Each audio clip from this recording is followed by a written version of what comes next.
Good morning, everybody. Good morning. It is Thursday, almost to the weekend. Who did I miss this morning? Lana. Good morning. Lana said, good morning, everyone. Thank you for being here. Yes, this is a very important case, very important day. And I'm actually anxious. I'm nervous. Not like I don't do this show every day, but today I feel like I'm on the verge of tears about Little Monkey, so just bear with me. Good morning, Missing with Manna. Good morning, Unseen. Who did I miss? Chloe's in the house. Wild Child, hello. Fun Size is back. How you doing, Fun Size? I've missed you. Ilyanka's in the house. Nicey Marie. There's our girl Snazzy. Jamie. Alicia. Oksana, I've been missing you. Victoria, good morning. Just Cat's done a ton of work on Monkey's case. Hello, Widow. So glad everyone's here. While they're piling in, let's just go through a couple of things. 2 years ago, Michael Vaughan was abducted. This is a parent's worst nightmare. There are 4 suspects, and there could be more. I have a feeling there's going to be more. Just my opinion. Those are the suspects. Sarah Wandra, Stacy Wandra, Adrian Lucien, Brandon Shurtleff. Now we know there are some creators that ignore what the police are putting out. Now, if your opinion is you shouldn't let your kids play outside, that's one thing. Okay? That's an opinion. We all have one. We have that and an asshole, and sometimes they both stink. Depends on what kind of soap you use. I let my kids play outside. It was nothing for me to go inside and grab the phone, start a bath, start making dinner. Kids play. Think about when our children are at school. You have dozens of children out on the playground and 2 teachers watching. And you know that they're looking on their phone and talking to each other. Some people will not leave these parents alone. So if you just have an opinion saying you shouldn't let your kids play outside, that's your opinion. But when people are calling Child Protective Services in Idaho about the other children in the Vaughan home, you've crossed the line. When you're ignoring what the police have been saying for months upon months upon months, and you want to continue to accuse Tyler and Brandy, well, you might want to take a note, because these things are taken very seriously anymore. I don't like to talk about other creators, but when there's an example, there's an example. In this past week, this is very hard to read, but in this past week, a judge in Mississippi handed down a judgment on a former YouTuber, Critical K, for the things that she said about Ray Andrecchio. Ray Andrecchio is the mother of Christian Andrecchio. It was ruled that his death was an S, but she got private investigators that said, no, it's an M, if you know what I mean. Well, Critical K said some stuff that didn't bode well. The judgment is $500,000. Could you imagine that hanging over your head? I'm not banging on Critical K. This is just an example of what we can't do. If the police say we have evidence and these are our suspects we're naming, then we don't turn around and say they're wrong because I've done my own investigation and it's actually his parents. Not a good look, in my opinion. Not a good look, in my opinion. Another one that's world famous for not paying attention would be the cough, Jennifer Coffendaffer. She made it 2 weeks in a row to be our Idiot of the Week.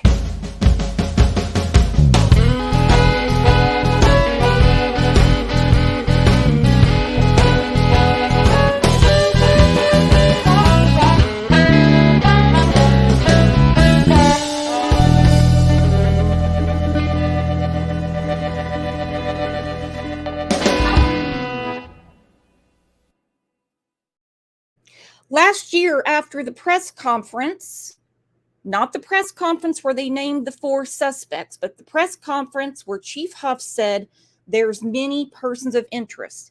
She said he would have been 6 this year. Instead, Michael Vaughan remains missing. Touted as a criminal case. What do you mean touted? They made it clear it's a criminal case. Touted? Clear as glass. Crystal clear, Cough.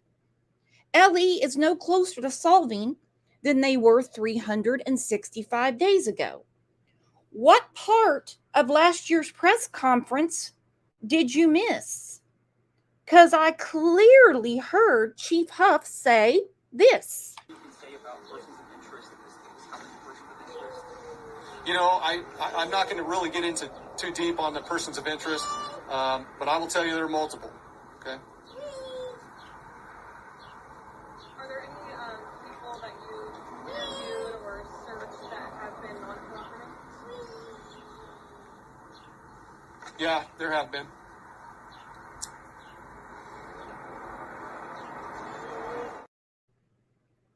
Doesn't sound like touting to me. There are multiple persons of interest. They asked, is there anyone not cooperating? Anyone that's, not cooperating? He goes, yeah, there have been. That doesn't sound to me like they weren't any closer to solving the case. I have a feeling quite a few people are going to be quiet today. Before I get to that and the comments from the community tab the other day, let's take a second and wish everybody a happy Thursday.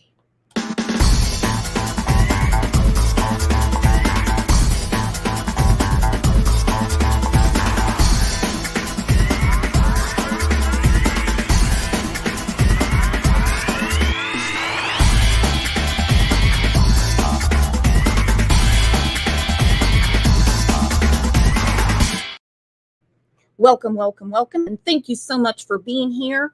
Your support for Monkey, your love for Monkey, for his family. Thank you so much. It's so easy to give in to mob mentality and want to sit at the cool table, but I wasn't popular in school, and I didn't think it was going to happen in my adult years either.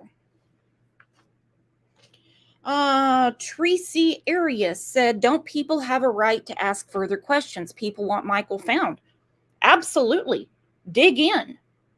Dig in. 100% ask the questions. These are the suspects.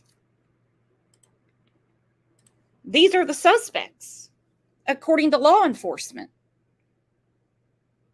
Dig in, find out everything you can about Sarah, Stacy, Adrian, Brandon, and anybody else that flopped at that house.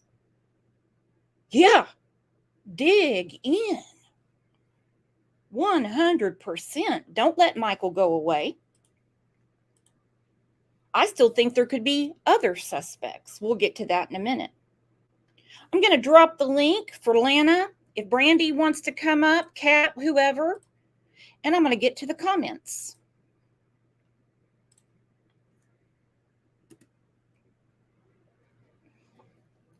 Treasy said, then why are you mad that people are asking questions of other people? Because it could be more than just these 4. Ask all the questions you want. I'm saying when you're blaming Tyler and Brandy, that's a problem. You want to talk about Caesar or any of the other people that were around them, I get it. But when the police say they're not a focus of this investigation, then give them a break. That's all I'm saying. I'm not going to get mad about anybody asking a question. All right, let's get to the comments.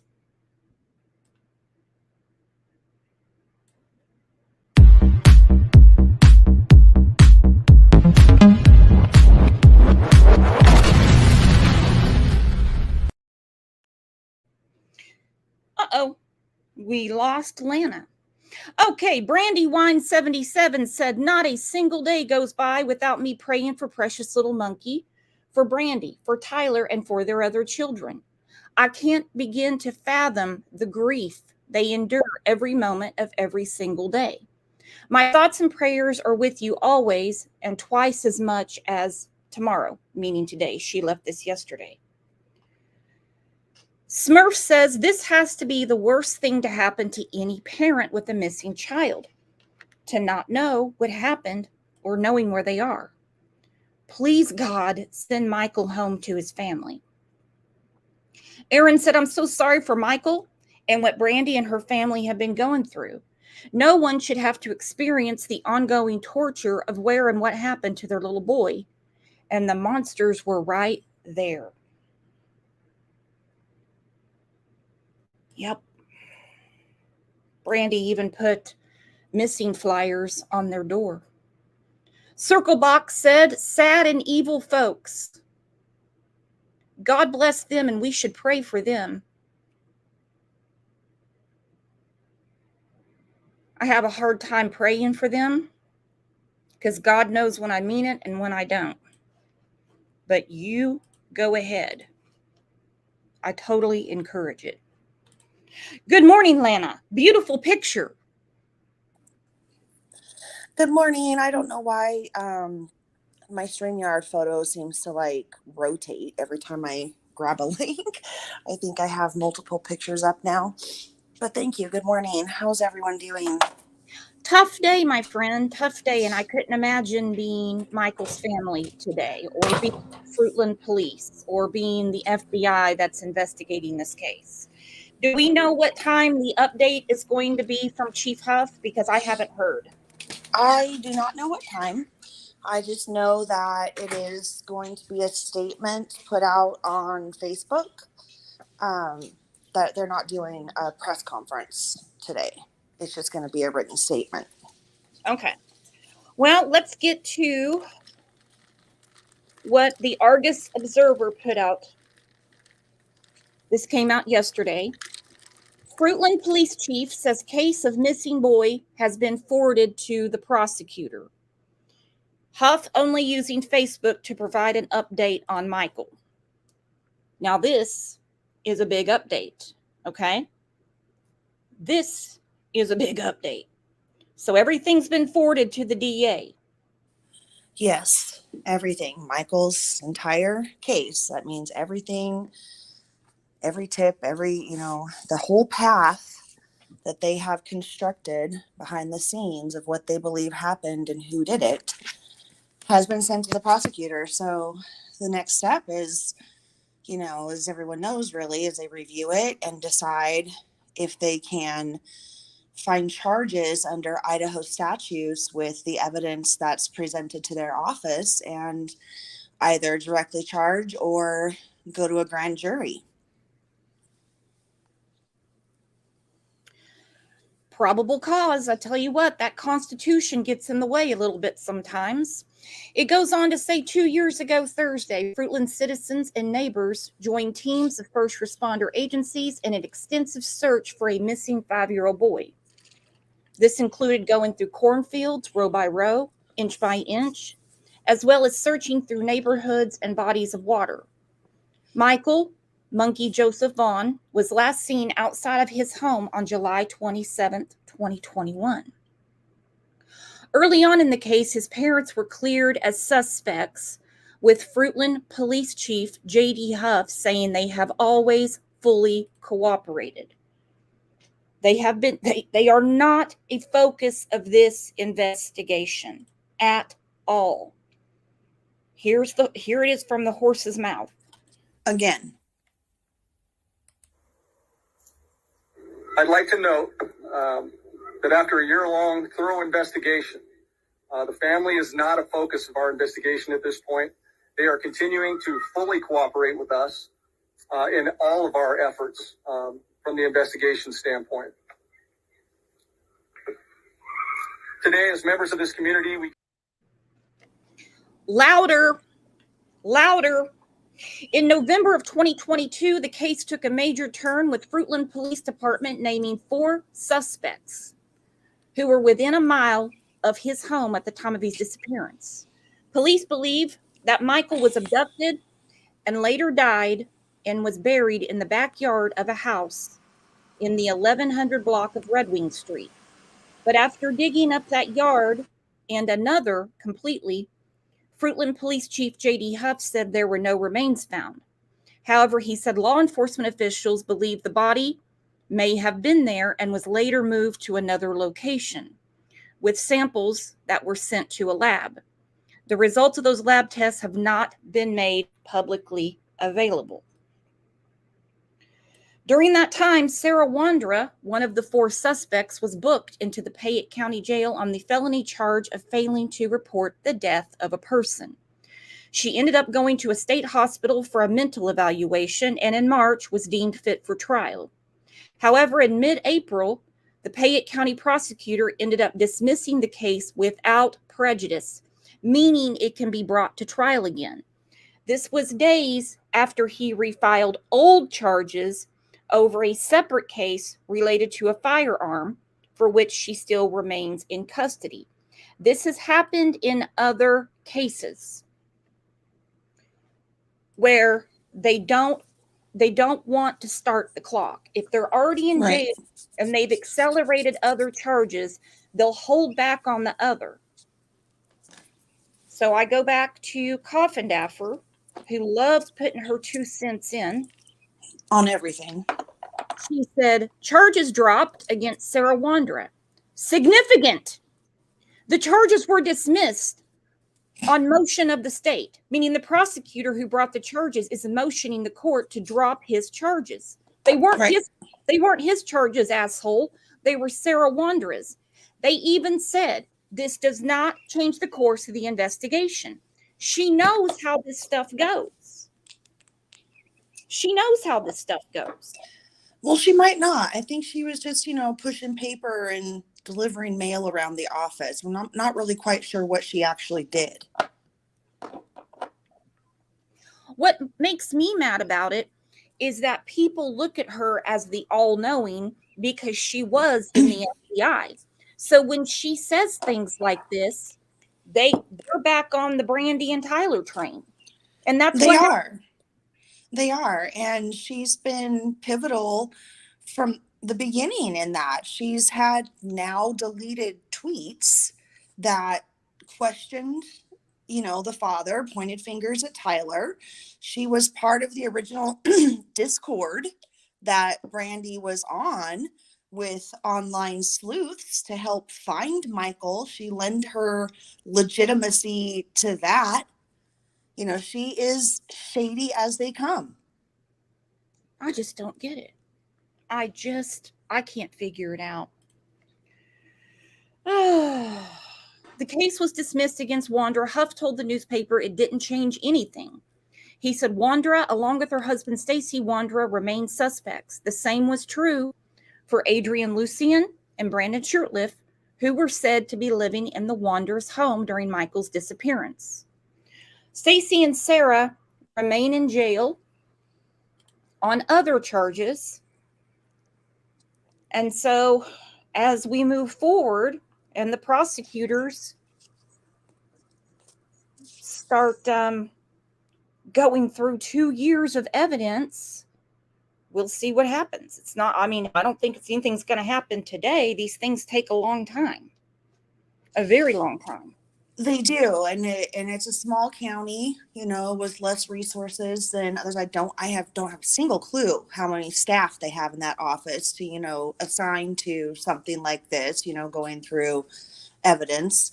And we also don't know exactly when he turned that over.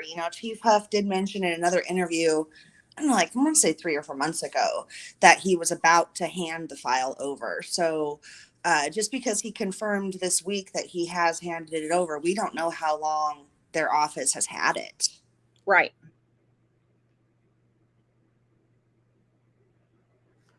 Callie Dime said, this stopped being about Michael a long time ago. This is some kind of twisted vendetta towards Brandy. Yep. JC said they were the last people that had custody of Monkey. Yeah, they're his parents. His mother was at work. His father was inside tending to the baby. His older brother was inside. And, I mean, I see where you're going with this, but, you know. Well, and you know what? If Michael were to be found today alive, they're going to be the ones that will have custody of him again. 100%. I can't say that for other cases. Let's go back about 2 years ago, the extensive search for Michael. Extensive. Thank you, Kat. No vendetta towards Brandy in here. Brandy's strong. Justice for Monkey. Who also goes by Monkey, was reported missing Tuesday night in Fruitland. While law enforcement continue to search for clues as to where he might be, support around the Treasure Valley is pouring into the community. Teams of people searching the town for hours today, all hoping to. Look at all these people. Hang on. Now, JC, I don't know what's going on here. I don't see you in any other chats except for when we're talking about Monkey. About Michael, yep. That's fine. People have certain cases they follow and they leave the rest alone. I get it. But when you say they need someone outside of the police department to conduct a real investigation, what do you think the FBI is? Yeah, what do you think the card team was? What do you think the multiple, I mean, there's almost a dozen different agencies and organizations from, I mean, an organization out of the South that does nothing but mine data to, you know, the Cold Case Foundation, which has hundreds of professional investigators nationally, globally, with that foundation that brought so many resources. Idaho State Police Department's been on it, Payette County Department, Malheur County over in Oregon. Multiple agencies have been on this investigation, and that has been reported publicly in press conferences. Publicly. Yeah. Something of this magnitude is not going to be handled just by the local PD. No, exactly. This is not, you know, when people say Fruitland has never had something like this, that's accurate. They didn't. They haven't. And you know what? Chief Huff is damn smart. So he said, hey, I'm going to call in every goddamn resource I can find to help my most vulnerable citizen that has been taken. And he did. It reminds me of like Athena Strand, where they immediately called the FBI and they immediately called the Texas Rangers. They found what happened to her. In Savannah, Georgia, people were screaming from the rooftops about Quentin Simon. Quentin Simon. They called in the FBI that day. JC says Huff and wife are friends with the family. Where are people getting that? People say that they went to school together and stuff. They're getting that from a certain creator who I don't want to name, because I don't want it to go to be about that, but that's what these people are trying to do in your chat right now, is make it about that drama. And we're not going to go there. We can have a whole nother stream another time. Today we're going to talk about Michael's case and how we can help this family. And we're going to talk about these suspects, because that's what we need to be talking about. The suspects. The suspects. Who are watching right now, as they always are. I know one for sure is. And I'm going to put the link back up. It's a big day for you too, Brandon. Oh, yeah. Come on up, B-Dog. Come on. We have a lot to chat about. To find Michael. Our Tristan Lewis has been following this story for us the past 2 days. Tristan, what stops are being pulled out in this search? Kim, Fruitland police say water levels in area canals were reduced yesterday, but they had no success in finding Michael there. Agencies around the valley are stepping up to provide help however they can. Every second matters in a case like this, so crews can narrow the search and point their resources in more targeted areas. They need help, and you gotta help. A community working together to find 5-year-old Michael Vaughan, who has been missing for more than 48 hours. It's amazing. It's a great community. There's lots of support. Fruitland police organized a community-wide search Thursday to locate the boy, who also goes by Monkey. The city was split up into 4 zones for volunteers to search. Folks were door knocking, asking neighbors questions if they have seen anything strange in the past few days, all in hopes to get any answers to where Michael may be. It's pretty incredible to know that you've got a community and that much support when we need it. Neighboring agencies have also been aiding in the search for Michael, like Idaho Mountain Search and Rescue Unit. They were called out Tuesday night to search, the same night he was reported missing. They say it's important to act quickly whenever anyone is missing, but possibly even more so when it's a child. If they're experiencing anxiety from in being lost and being separated from their family and loved ones and surroundings that they're familiar with, you easing that emotional distress and getting them back to their family is clearly of paramount importance. Their part in locating Michael consisted of using search teams, trackers, canines, drones, even bikes. All of those resources would be in play for a search like this at the discretion and coordination with law enforcement, who is overseeing this particular search. While Idaho Mountain Search and Rescue was called off on Wednesday afternoon, Fruitland police are continuing to coordinate search efforts. As community members remain involved in the search for Michael, Idaho Mountain Search and Rescue says it's crucial for people to stay in touch with officials while doing so. We don't have teams of folks that are searching the same area repetitively and potentially inadvertently missing areas that are important that need to be searched. As of tonight, this search remains very active, and police are asking everyone in the area to thoroughly search their property. If anyone is doing a search and comes across anything, you are asked to contact Fruitland Police as soon as possible. And Fruitland Police, again, want to thank everyone for their continued support, especially in these last couple of days. Kim? The support is amazing. Tristan, Fruitland Police, have they yet to release any details of what Michael was doing when he disappeared? Was he outside playing? Have they mentioned anything like that today? Not many new details have been released since last night after we got that news release. So a lot of those details are still up in the air as to what we do know. All right, Tristan, thank you.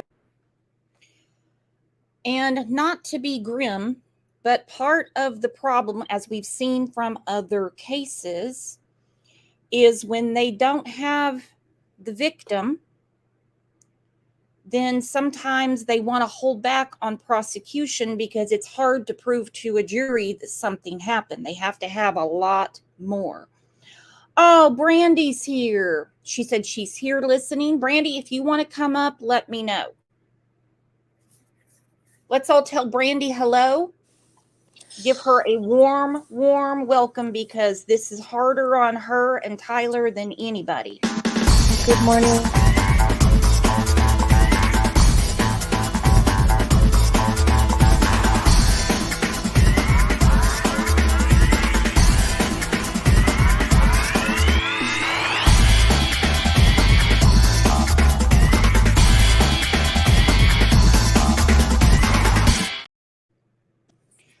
All right. I don't know what mods I have in here, but as you know, this is a very sensitive day.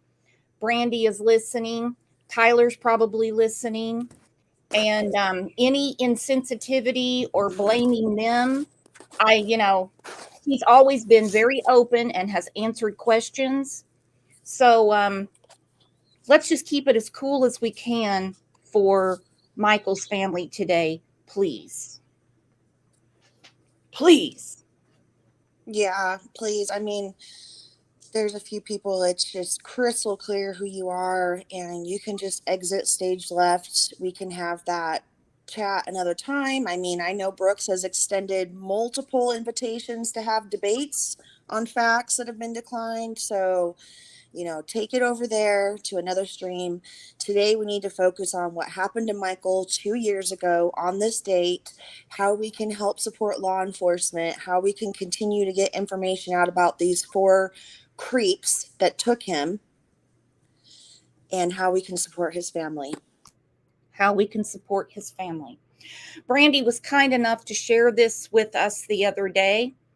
I put it on our members tab, and now I'm going to share it with all of you. What is that, monkey? Bear.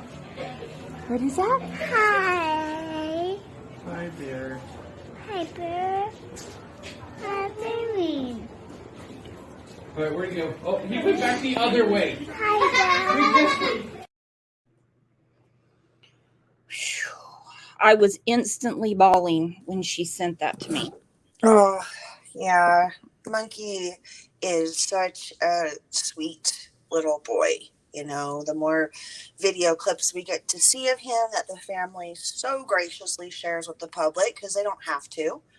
That's their private moments with their child that they're sharing with us, because they understand that many of us generally, we've come to care for Michael. We've come to really care for his family. And we do want to see the absolute best outcome here. And we're devastated and heartbroken. And Brandy knows that, and she wants to share these moments, these happy times, these happy memories that put that smile on her face and, gives us that feeling too. Absolutely. All right, let's get to the suspects. I'm going to start with Brandon, who has been invited to come on this show and who I will talk to anytime. Brandy is aware of that. I wouldn't do anything without talking to the family first. He has been active on Facebook. He's been going back and forth with this Hope Remains.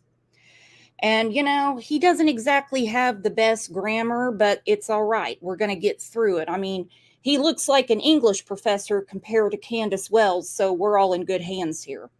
He says, yes, cuz Adrian. Okay, this is Adrian. Adrian is top right. Okay, that's Adrian. Adrian did love me. Love. All in caps, and was my, in quotes, friend. I was not his. Isn't it funny how they turn on each other after such a horrific crime, allegedly? When I should have been, he should have been his friend. Whew. Hurt feelings all over. It's like B-Dog's on his period. We got into a fist fight. I could just imagine these 2 losers taking slugs at each other. Got into a fist fight the night before he took off with my NHRA team racing jacket. Anyone think B-Dog is really an NHRA team racer? Lana, you want to weigh in on this? No comment.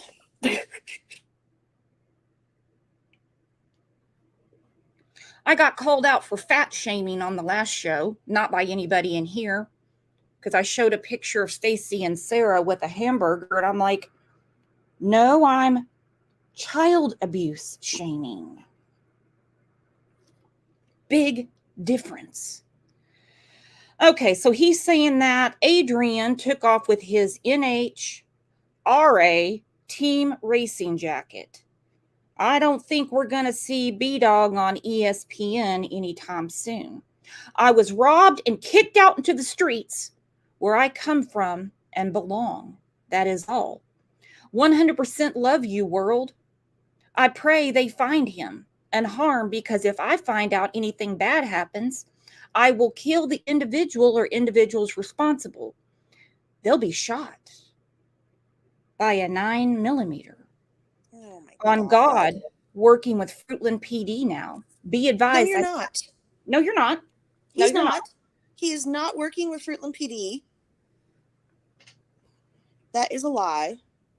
Their phones are open all the time, and I have a pretty good source at Fruitland that said they're all ears if he ever wants to talk to them. Yeah, he has never gone through the battery of interviews, questions, and tests that Michael's family has. Mm-mm. He's not taken a retinal poly. He's not taken multiple regular polys. He's not had interviews with the FBI special agents and Chief Huff and Captain Armstrong. He has not sat down with any one of them to clear his name as a suspect in this case. Well, I bet he was shitting his britches when he found out they were searching his mama's house and the dogs hit on something, which she said was a leaky toilet. I'm so glad that the, canines let me know my toilet was leaking. That's not what they picked up on, Mama B-Dog. Oh, Hope Remains says, so you're changing your story again from the interview you had with JLR on YouTube. Because you told him you, Adrian, and Sarah spent the day Michael was abducted together. Not that you got in a fight the night prior and he took off. So which is it, Brandon? So then here we go. He says, we did. Then the fights took off. Dumbass policeman. Quote on God, nig. Whoever asks me this again will be prosecuted at the full extent of the law. Do I make myself clear? I'm shaking in my boots, B-Dog. I'm shaking in my boots. Go ahead and prosecute me, because I have a feeling your aunt probably smoked a lot of cigarettes and you turned in coupons to get this jacket that Adrian stole. I don't think you're an NHRA racer. Nope. It probably has the Marlboro logo on the front or something. Uh-huh. Uh-huh. Well, Lana, I know you've had a lot of questions for B-Dog. Have you been prosecuted yet? Nope. Just mildly cyber stalked by, random weird accounts, but mostly conversations with Adrian. But we'll get to that when we're talking about Adrian, which I'm sure Brandon would love to know what he had to say about him. You better believe it. Better believe it. Let's get to someone who I'm not going to be surprised could possibly be a suspect one day. All right, so you see Stacy in the front, Sarah in the front. Can't miss them. In the back, you see a sleepy, Mr. Sleepy Buns, B-Dog, and the guy with the peace symbol, putting up the two fingers, is a man named Caesar Garudo. He's believed to be the man that they were looking for by the splash pad. Now, the police have not put anything more about that out. Nope, they're not showing ring cameras, 911 calls. We know how that goes. We've listened to many a trial where they put it out during the trial for the jury, not for YouTube. It's crazy how that works. As you know, during the case of Letitia Stout, which we thought was never going to end, people were like, where's the body cam? Where's the 911 call? Police were like, not available. None yet. Yeah. We don't have it. Request declined. It's none of your business. They've said that in the Idaho case too, and people are like, so you're telling me that the SWAT team didn't have body cams? Oh, I'm sure they had them on every part of their body, but they're not going to show it to you. So this is Caesar. Let's talk about Caesar for a minute. And this is all speculation, alleged, but his charges, he is in jail right now, and it's nasty. It's heinous. Lewd conduct with children. What do we know about Caesar, Lana? Well, what we know about this case is that allegedly the victim was a small male child around Michael's age that he lured and had S contact with. And he's now in prison in Idaho State. He's been convicted of this charge. So he was found guilty. I believe he got 7 years before he could have parole. I don't know what the total, parole plus, or prison plus probation or what the terms were. But I think he has to be in prison for minimum 7 years before he'll be eligible for parole. And then what's really interesting to me was they did a post-conviction DNA collection and thumbprint impression on him, which I had to look and research the statutes around that in Idaho, because I was like, if someone's already convicted of this heinous, disgusting crime, like they didn't need DNA to gain that conviction. They got it post-conviction. And so Idaho has, some very strict laws on, sex offenders. Once they're convicted, they do gather that DNA immediately upon application of the prosecutor or a law enforcement agency, has to apply or petition the judge to say, hey, we believe we should collect this under this statute on this person for the sake of the safety of the community, and, basically, in layman's terms, matching it to any future cases and being able to bring justice. So that was collected after Caesar was convicted, and went to prison.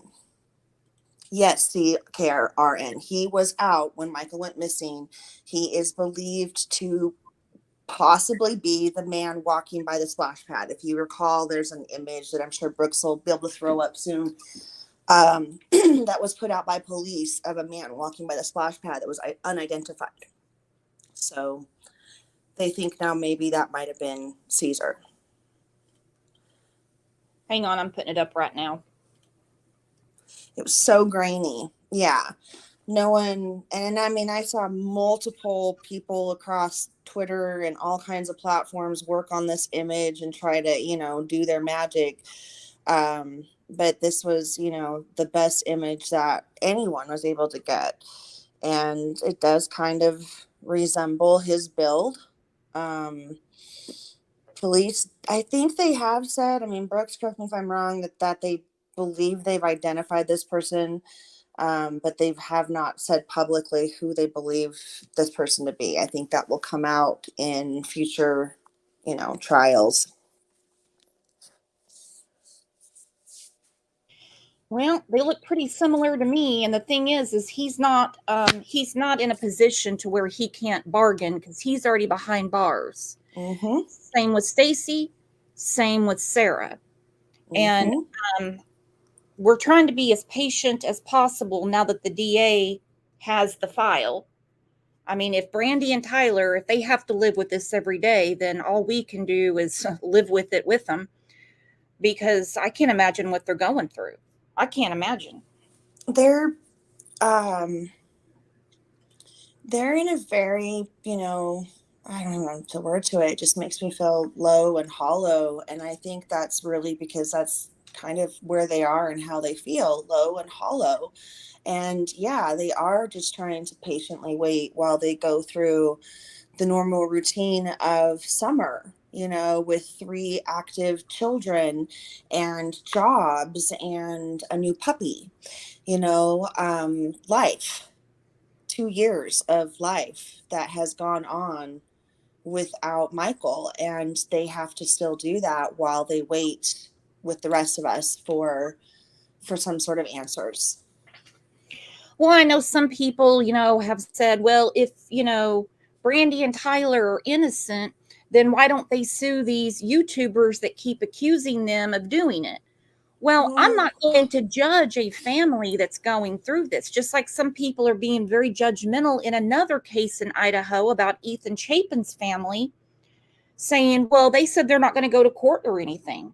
Look, I'm not in their shoes. And maybe Brandy and Tyler are thinking about where they should spend their energy best. I don't know. I'm not them. I'm sure it's all going to get sorted out. And at the end of the day, they want justice for their son. They want their son home. We lost Lana. Let's go through what Brandon said. This was broke down on Navalis. Spent the night there because we came in towing my car from my mom's to their house. After we woke up and had breakfast and watched TV and coffee, and then we went, me and Sarah and one of her other friends that was there visiting for like a week or so because he came in from the airport. He was Adrian, and he had like kind of an afro, and we went and did kind of a YouTube video that day where we were trying to make music. And he had kind of an afro, and we were doing a YouTube video where we were trying to make music. Now, remember, he changed his story and said that he went back to the streets after they had a fist fight, and he took his NHRA jacket. But that's not what he said before. You see, when suspects in cases change their story, I lose my mind.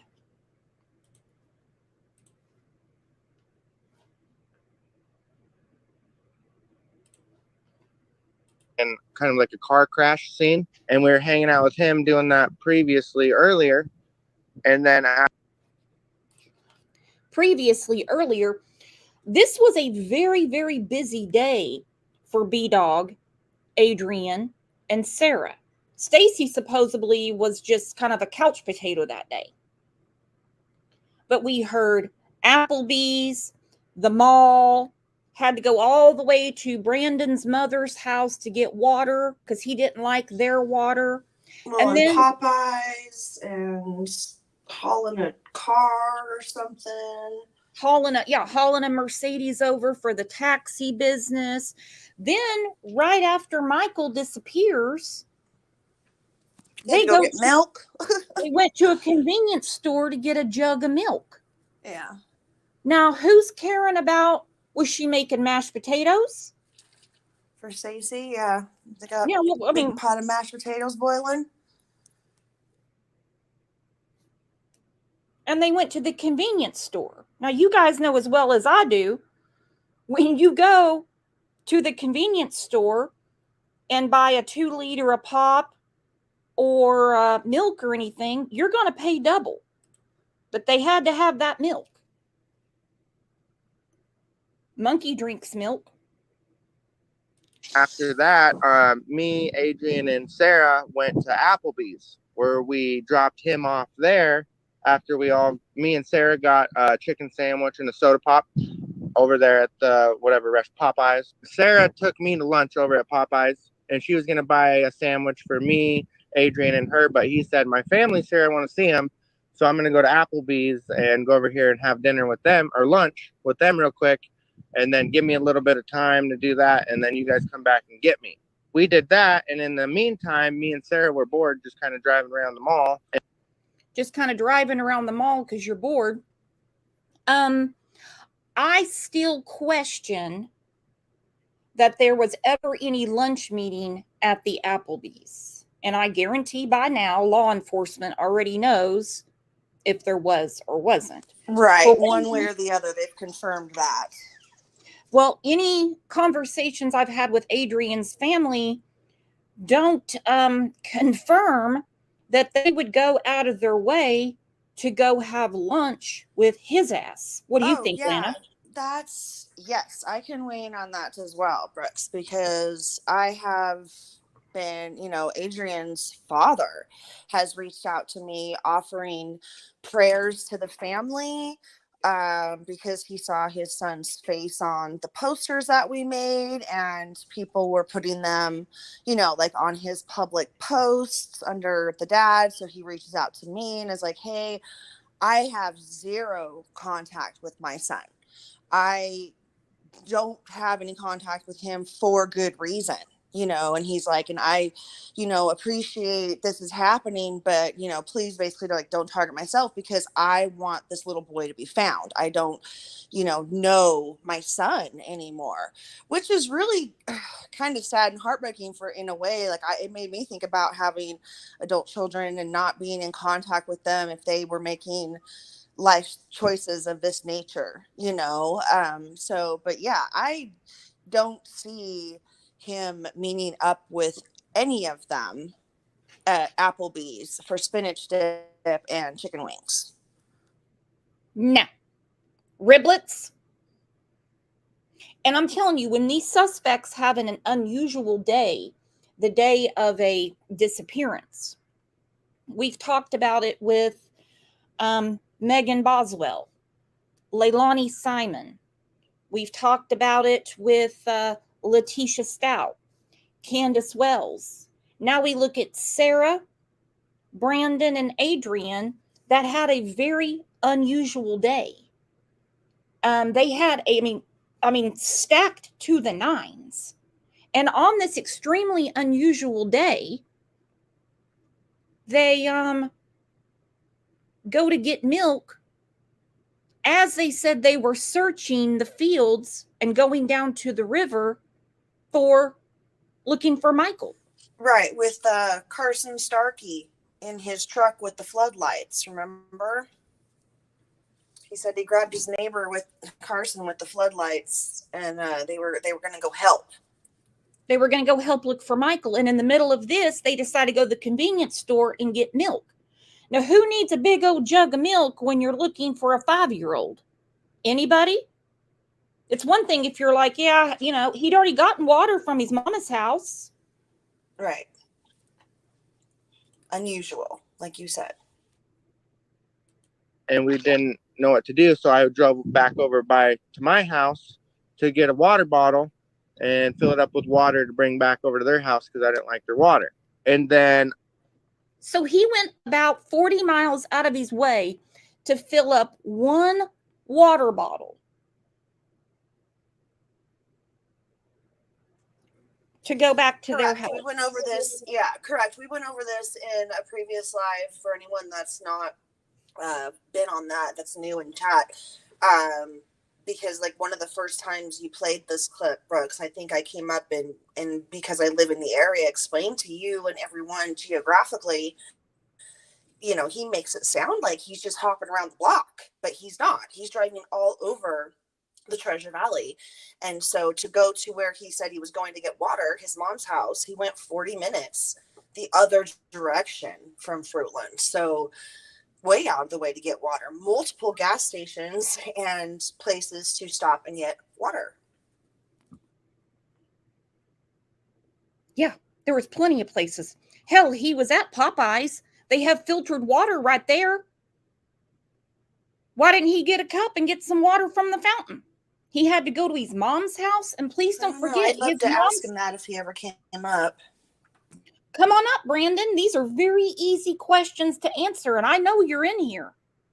Also, don't forget, the dogs hit on something at his mom's house. Fruitland police didn't say that. FBI doesn't tell us shit till they get to trial. His mother did and made a joke out of it. She's like, oh, I'm so glad they let me know I had a leaky I'd toilet. like to ask him that. Maybe he could answer that question because despite I know how much he wants us to disclose the conversation that took place between him and you, and we're not going to, yeah, there's a reason why those dogs hit on that crawl space at your mom's house, isn't there? I would say so. I'm not an investigator, Brandon. And we're going to be nice, Brandon. We will be nice. We're going to let you talk. During that time, after that, we came back to the mall and we picked up Adrian, me and Sarah, and then all three of us, Sarah, Adrian, and I, we hopped in the car and we went back to the Fruitland house. I think it was around like 6 or 7 at night. We were in that little Toyota 2016 Toyota Corolla. It's a blue one. So I asked them earlier that day if we could use their pickup to go to my house, my mom's house, and get my Mercedes-Benz and tow it back over there so I could work on it if I was going to be hanging out over there doing the taxi business. Yeah, I remember going to the gas station. We were probably at the gas station filling up like right at 7. We came back over there, and then right as soon as we were getting the car back to the neighborhood, the whole neighborhood was on high alert looking for the little boy, Michael Vaughan. And they said he went missing right that day earlier, right before we came in with the car we were towing. Okay, let's talk about this. He says that he's told, this is very important. Now, with all of this busy going on that day, how would Sarah have been aware that Michael was missing? Was there an alert on the phones? I don't know, because I don't live there. Well, what happened was with the alert, yes, there was an alert. And so any of them in that area may have gotten that alert if they were signed up for the Code Red system. Because Chief Huff did request an Amber Alert twice that night, and it was denied at the state level by the Amber Alert coordinator. And she based it on criteria that, you know, they didn't meet, being that Michael, nobody saw Michael be taken, and there wasn't suspect information or vehicle information to share. So after that, the only alert at the time was the Code Red alert. So they could have, if they were opted into that system. Well, I think there might be another reason for how Sarah knew. And Brandon. He makes this sound like such an innocent conversation. He says she stopped the car and said, "There's a kid missing in our neighborhood. His name's Michael Vaughan. Do any of you know what happened to him?" Nobody. Right. Nobody. And then they went and got the neighbor with the truck with the floodlights.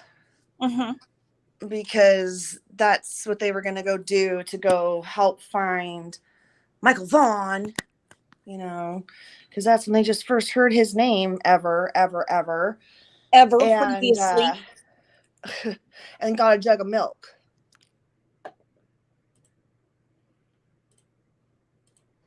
Yeah, had to get a jug of milk. Because nothing's going to cool you down like a big old 2-liter of whole milk when you're walking around in July looking for a missing child. No, because I think at that point, whatever story they gave Michael to trick him to get him into that little blue Toyota that they were hopping around the neighborhood in, by that point, Michael was not believing that story anymore. Michael was starting to panic, and they were needing to find ways to calm him. Yep. And then right as soon as that happened, I went out and tried to look for the kid with Sarah. We got in her little Toyota car and drove to the gas station and drove around after we got out of the pickup, and then tried to look in the field to see if he went down by the river or if he could be out just wandering lost. And, you know, that's what hit my mind first. And then from there, it was me and Sarah. We went to the gas station, got some milk. Went down to the field, just thought he wandered away, and then they went to the gas station and got some milk. Then their arrival back in Fruitland. You know what scares me the most about this part of this story is that, you know, initially I suspected that whoever took Michael, like, left the neighborhood. It, you know, maybe was close by. But if this is true, then they literally took Michael 4 blocks away immediately, and he was just like right there. Yep. And that's scary. It is, because and while then he was did 4 this and that blocks and away, came back. And then right when we got back, Carson had his pickup next door with a light bar on it. So I said, hey, we need to start this up and kind of go look in the neighborhood and the farmer field and the river. We got to go find this missing person report that just came out, you know? Sarah Wandra, He's not the kid. He's not this missing person. His name is Michael. So when suspects in these cases separate themselves from the actual human being. We've seen it in other cases. It's the kid. It's Yeah. I can't stand that. It almost makes me feel like by that point in the story, like he didn't even know Michael's name yet. Like they hadn't even tried to, you know, hey kid, what's your name or anything, you know, at that point. Just, you know, kid, the kid, that child, that boy. Those kinds of statements really dehumanize Michael and make him not what he is, which is a little boy that had no chance against the four of you. 100%. And a few days after Michael's abduction, Stacy Wandra changed his profile picture to that of Michael Vaughan. Which, yeah, it makes me sick to my stomach because of what I've learned about trafficking and what this could mean, which I just don't want to say because Michael's parents are here. But even Brandy and I have discussed it. You know, as people in comments are saying, you know, other agencies need to take over. Well, guess what? One of the agencies, like from the beginning, that has been working with this family is rooted in anti-trafficking. You know, from all kinds of things to you know, having a peer mentor that's, you know, a parent that's gone through what they're going through, type things that they've gone through, as well as, you know, just reading materials and learning about what it's like to bring home and care for a child that has been taken and recovered. You know, so that's just one of the resources that came in along with Homeward Bound, which, you know, had the Michael's face is on those trucks. They're still actively out there. We still see people post pictures in the Facebook group of Michael's trucks being spotted around the country. And that is an anti-trafficking agency. So from the beginning, there has been, this is what law enforcement's been telling us, you know, that someone took and potentially, you know, abducted and trafficked this boy, and that we needed to be aware and share his face far and wide. And he was right there all along. Another calling card, I believe, from what we have learned in the last couple of years about trafficking, is Sarah with Michael's flyer over her right shoulder. Guess who left the flyer on their door? Brandy Neal. Yeah, while she was pushing his baby sister around in a stroller, knocking door to door. Well, people said she wasn't looking for her child, that she wasn't doing enough. Hell, she wasn't. They wore their feet down to the bone looking for him. All right, let's get to the arrest of Sarah. Now, they dropped the charges for her not reporting Michael as deceased, okay? They've made it clear that at any time they want, they can pick him back up, and they escalated other charges. Fruitland police obtained search warrant. According to court documents, police forced entry into the Wanderer's home around 9:30 p.m. Friday. This was in November, where they found Sarah Wanderer in the living room. She was detained and read a copy of the search warrant. When I got to the portion that read murder, she said, "Did you just say murder?" Multiple times, a Fruitland police officer wrote in the affidavit. She also said, "I have never murdered anyone." Officials say Sarah Wanderer maintained that she definitely did not kill that boy and said the Most High God already told me who did it. She reportedly told the police, "Oh, wow. The Most High God just told me that Stacy was the one who killed him and buried him in the yard of the neighbor's house." Well, he was never in the yard of the neighbor's house, from what I'm understanding. Correct. From what Chief Huff has told us in statements, and I think it was on the curb during the search, if I recall, or one of those times, it was put out by law enforcement that they went through the neighbors being the Starkeys next door, the one with the flood bar light that Brandon referenced just a second ago, that they did ground sonar with their permission. So they let them go do a search, like, yes, you may look. And they cleared the yard. They never dug it, as far as I understand. But they did go through very specialized tools that would have told them if there was any inclination of remains. Perfectly said. When asked later to show police where the boy was buried, according to the affidavit, she told police of a spot near the entry of her residence and said Stacy had buried him in the backyard by the shed. Now, this shed was purchased. It was after the abduction of Michael Vaughan. Now, another strange twist, for some reason, Brandon Shirtliff, B-Dog Shirts, randomly posted sheds on his account. Yeah, he did. He and Adrian are doing some little social media song and dance that I'm sure they're all just, giggling about while they're living in their new flop houses.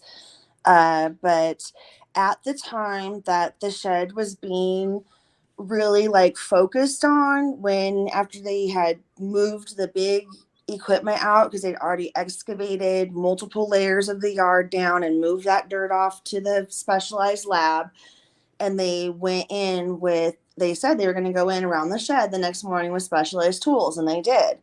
And while this was going on, Brandon put this up in the story of his Facebook, because this is just some sort of, game to them. Tiffany said, if the dogs hit on human remains, did Ellie not check it out? Yeah, they did. They did a whole press conference. Yeah, Tiffany, they did confirm in the press conference that based on evidence, they believe Michael was buried in the backyard of the Wondras and then later moved. So that's what they have told us, that they have evidence that if they have evidence that Michael was buried in that yard, then that means, there's evidence that he may not be alive. So for that to be out there publicly from law enforcement and these individuals who either one knew about it and saw it directly and could have helped Michael and did nothing, or number two, were absolutely directly involved, are playing games and, living 4 blocks away, watching this family go through a nightmare while they had him. Yep. It's not funny. It's not. There's nothing funny about this. And why he wants to taunt the family, he's easy to find, and just randomly throw up some sheds makes me sick. It is sick. So the police said by that point they had begun hand digging a portion of the Wander's yard based on information received from Stacy, who had not been arrested or charged by Monday afternoon. It wasn't clear when or why police had spoken with Stacy Wandra. Sarah Wandra, Stacy's wife, was arrested and told police, God just told me that Stacy was the one who did it, adding that she knew the body was in the neighbor's yard because that's what Stacy just told me. She then corrected herself and said that's what God told her, according to the affidavit. She allegedly reiterated to police that she had nothing to do with Michael's disappearance. She said her husband buried Michael in the backyard by the shed, but wasn't the one who actually harmed the boy. She said instead a man identified only as Adrian had been the one that had done it, and he was scared to tell anyone. Now, what is interesting to me is her two crushes, Caesar and especially Brandon. Please do not forget, she wanted Brandon to give her a baby. She won't talk about them. She will not talk about them. No, she's not mentioned them at all. Again, here are the suspects that law enforcement has named. Top left, Sarah Wandra. Bottom left, Stacy Wandra. Top right, Adrian. Bottom left, Brandon, B-Dog. Well, I think the most important part of this passage that you just read, Brooks, is that, quote, information from Stacy. From Stacy. They focused on the shed because of information received from Stacy.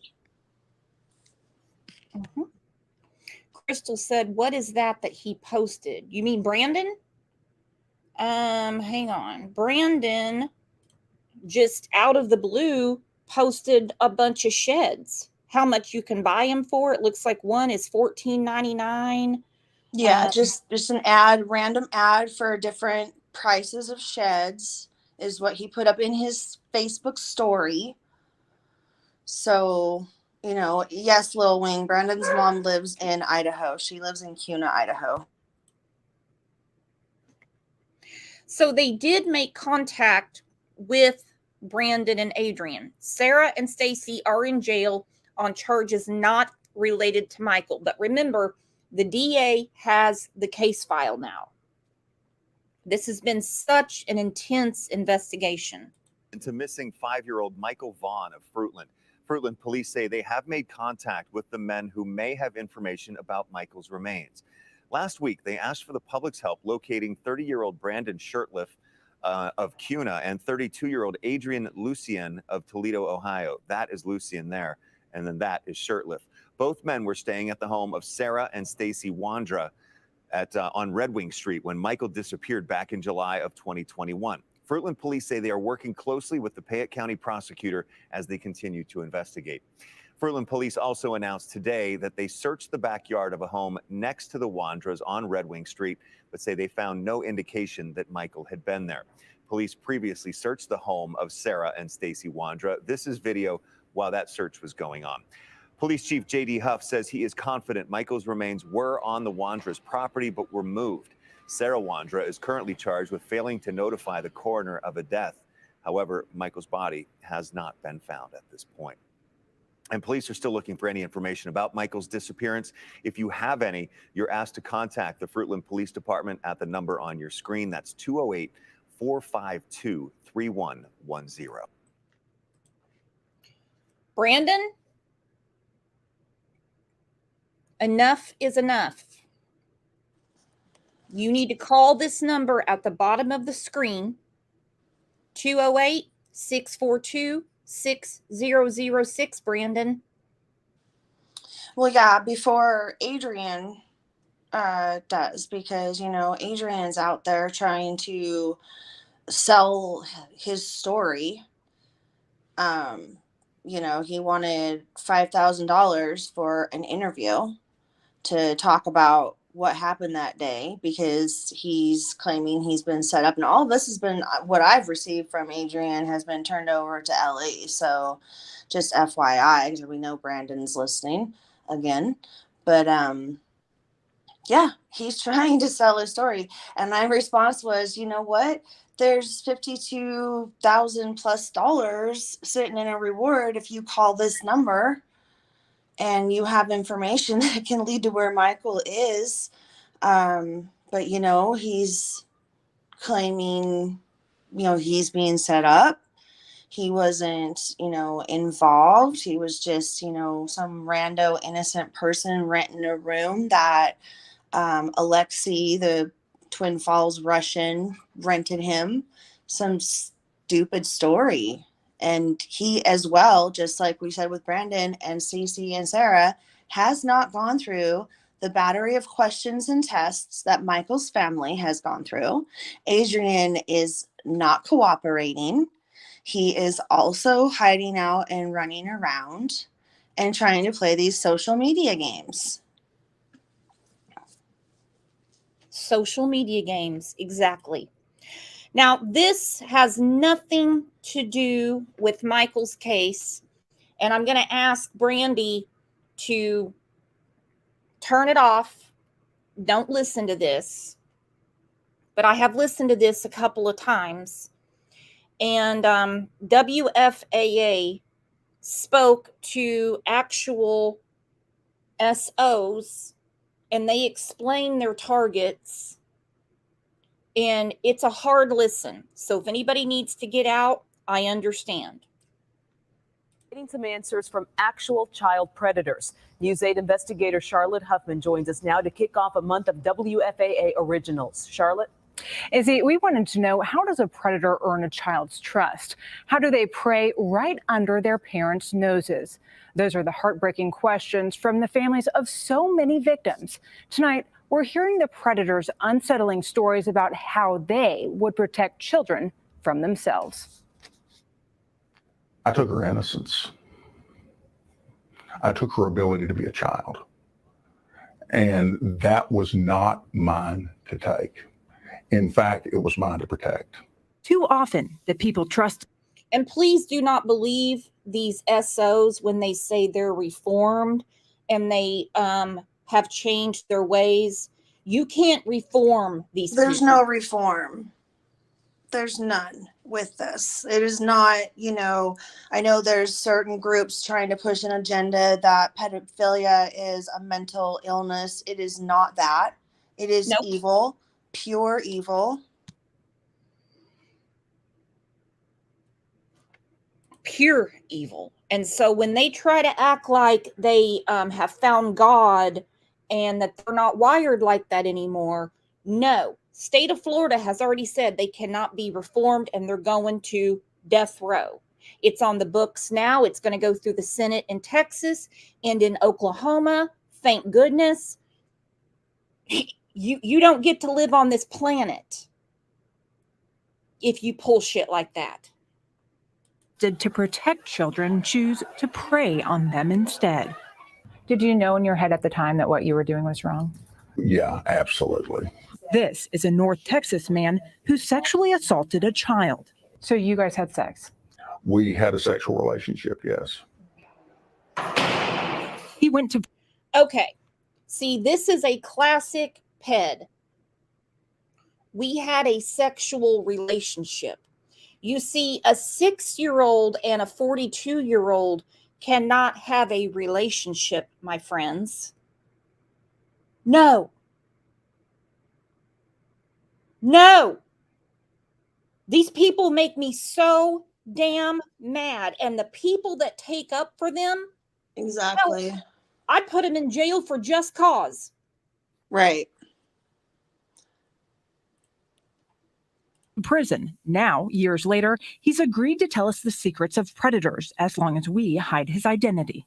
Are you the type of person that parents might look at and say, he looks like a sex offender? No. You're the opposite. Absolutely. In fact, I would be the kind of person that they would look at and say, there's not a chance in the world he would ever have done what he did. Okay, and this is very common. A lot of these people look very unassuming. Okay. Now, I'm going to be honest here. If I saw Brandon at the grocery store, there in the back seat, I wouldn't say, he looks like a pervert. Right. Or Caesar. Or No. Sarah and Stacy. I mean, if I'm out eating, I wouldn't think anything of it. I mean, totally polar opposite to Warren Hare, because if I saw him, I'd be like, something's yeah, wrong. or like Wesley Allen Dodd, pictures of him are just pretty creepy.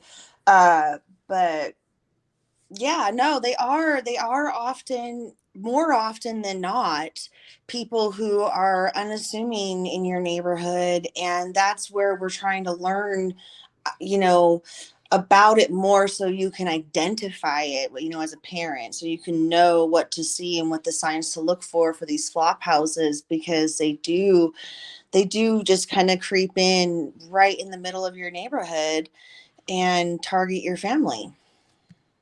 Yep. Not a chance in the world. Perpetrators often wear a mask of deception. Terry Miller is one of the nation's leading experts on the topic. It's very common for these perpetrators to be teachers of the year and be award-winning coaches. The victim is the only one who knows the monster.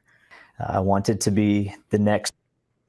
I'm so glad she said that, because in Franklin, Tennessee last week, a coach was arrested for drugging and R-ing some of the boys on his team. Well, and more recently, that big national one about that, I can't remember his name, that gymnastics coach that essayed, dozens and dozens of his female gymnasts that he, and recently he was like stabbed in prison, I think, even. Yeah, they don't bode well in prison. We had the whole Penn State debacle where that guy was having camps for kids and was doing horrible things to them. Great mentor to young people. I wanted to change lives. Yet this popular North Texas teacher had a secret. I had a sexual attraction to an underage female. For me, pornography was a big trigger.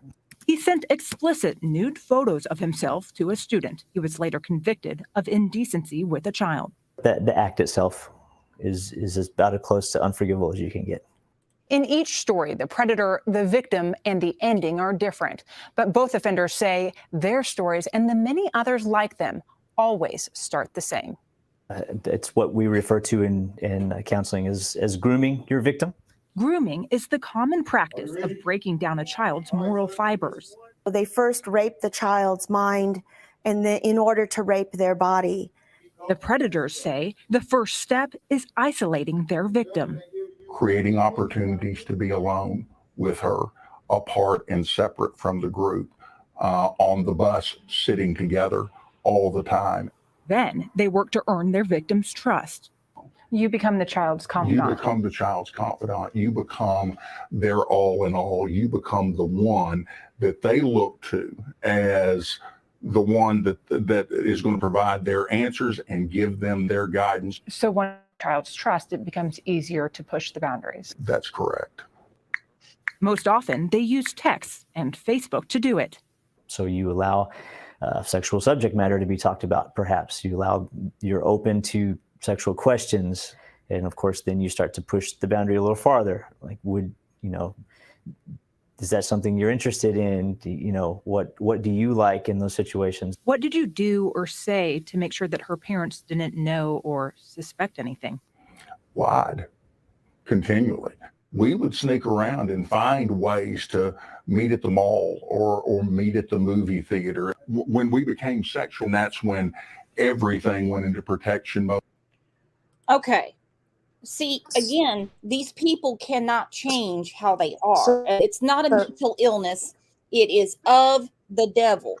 He goes, and when we became sexual.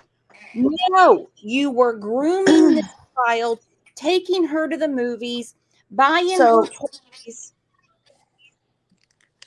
I have a friend that I grew up with, best friends since kindergarten.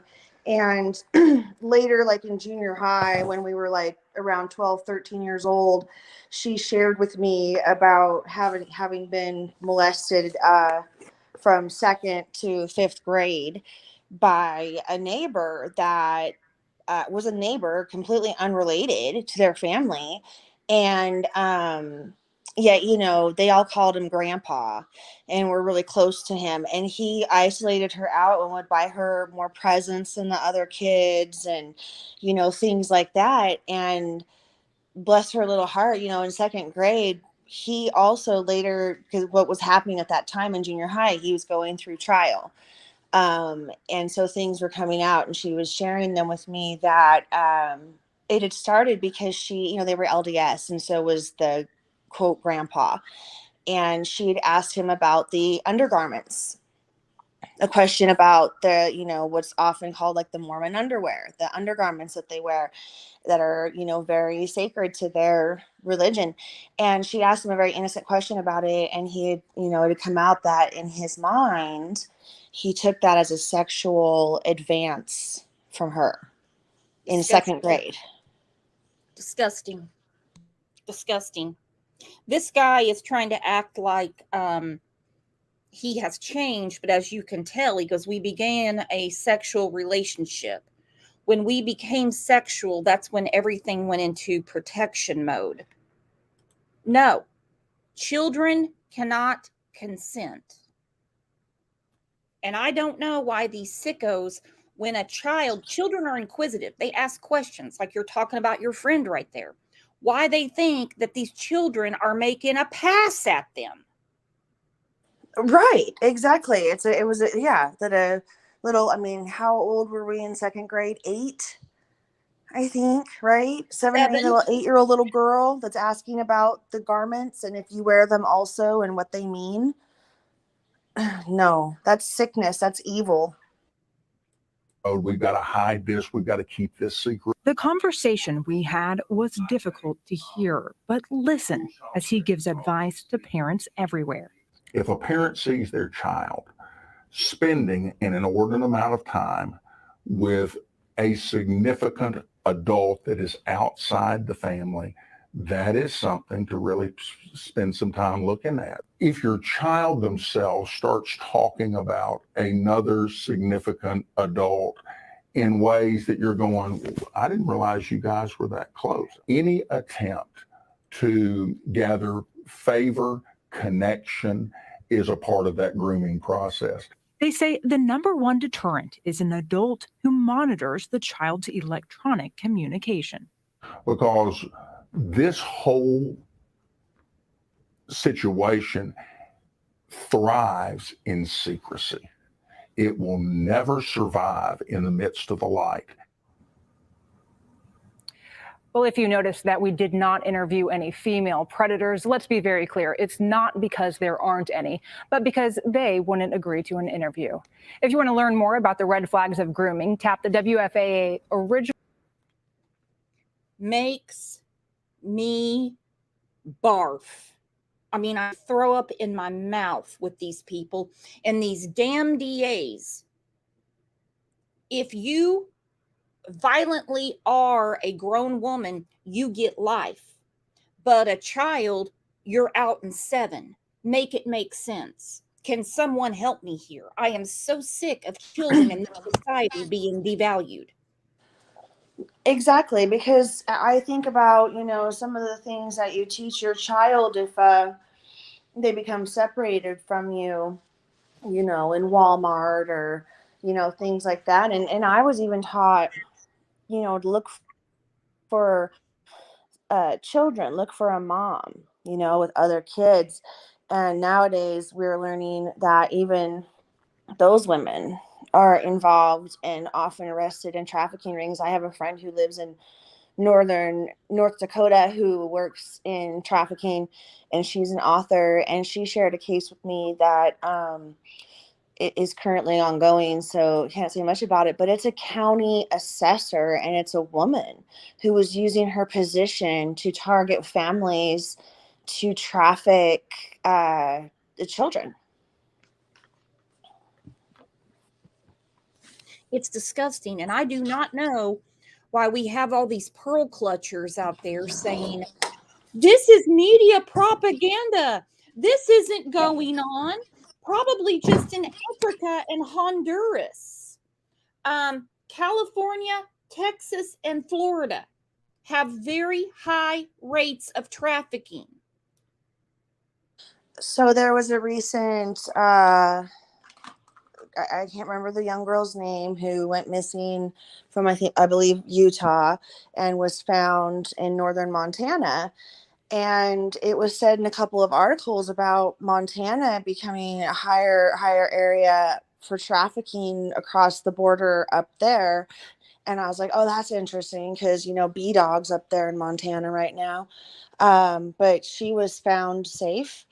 She's been missing for 3 years, and was lured from her home at age 14.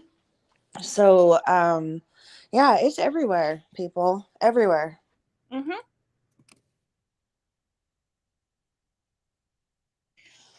All right. About this time last year, Brandy and Tyler spoke out. They're never going to give up hope. Brandy still believes that Monkey's going to come home. She still buys Christmas presents, Easter baskets, birthday presents. And We support her and Tyler and the other children. She will correct you.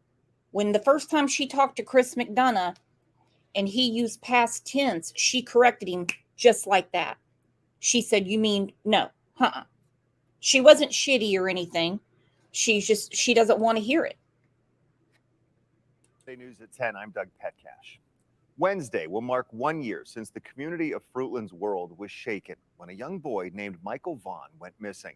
Michael, who turned 6 years old last month, has not been seen since. Information on the case has been limited, but police, the public, and the family remain strongly determined to find him. In an interview you'll see only on 7, KTVB reporter Tristan Lewis and KTVB digital reporter Alexandra Duggan spoke with Michael's parents, Brandy Neal and Tyler Vaughan. They share what this last year has been like and recount the night Michael went missing. Nearly a year later, it was a very quick year and long year at the same time. And the same question remains. Where is Michael Vaughan? It can't be a year. It can't be. Going through every day without him, Michael's parents, Brandy Neal and Tyler Vaughan, say is a struggle. I don't want to get out of bed every day. But we do it. We do it, and we try to keep our stuff together. Try. And just get through every day. They have both lost a ton of weight. I'm not saying, yeah, they are I'm both. I'm not taking apart their looks. I'm not saying, oh my God, No, they look yeah. heinous. No, yeah, but like that's like people on the internet were trying to talk about fat shaming. They were shaming Brandy because at Michael's birthday celebration they did last year in the park, she looks pregnant. Oh my God, how dare they try to have a baby right now? And she was bloated to the nines because she ate food. But then she got bloated because she hadn't been able to eat in like 3 days. Yeah. And then they're all, oh my God, there's a baby in there. No, there was not. There was never any plans to have a baby. There was no baby. There was a burger baby and, a hot dog baby and a big giant piece of birthday cake baby of a mom that was trying her best to have a good time and help her children find some joy.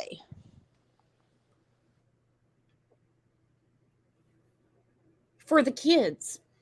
Or I've heard people say they talk about their weight loss and they're like, they're on drugs. And I'm like, they are in anguish. They are in anguish.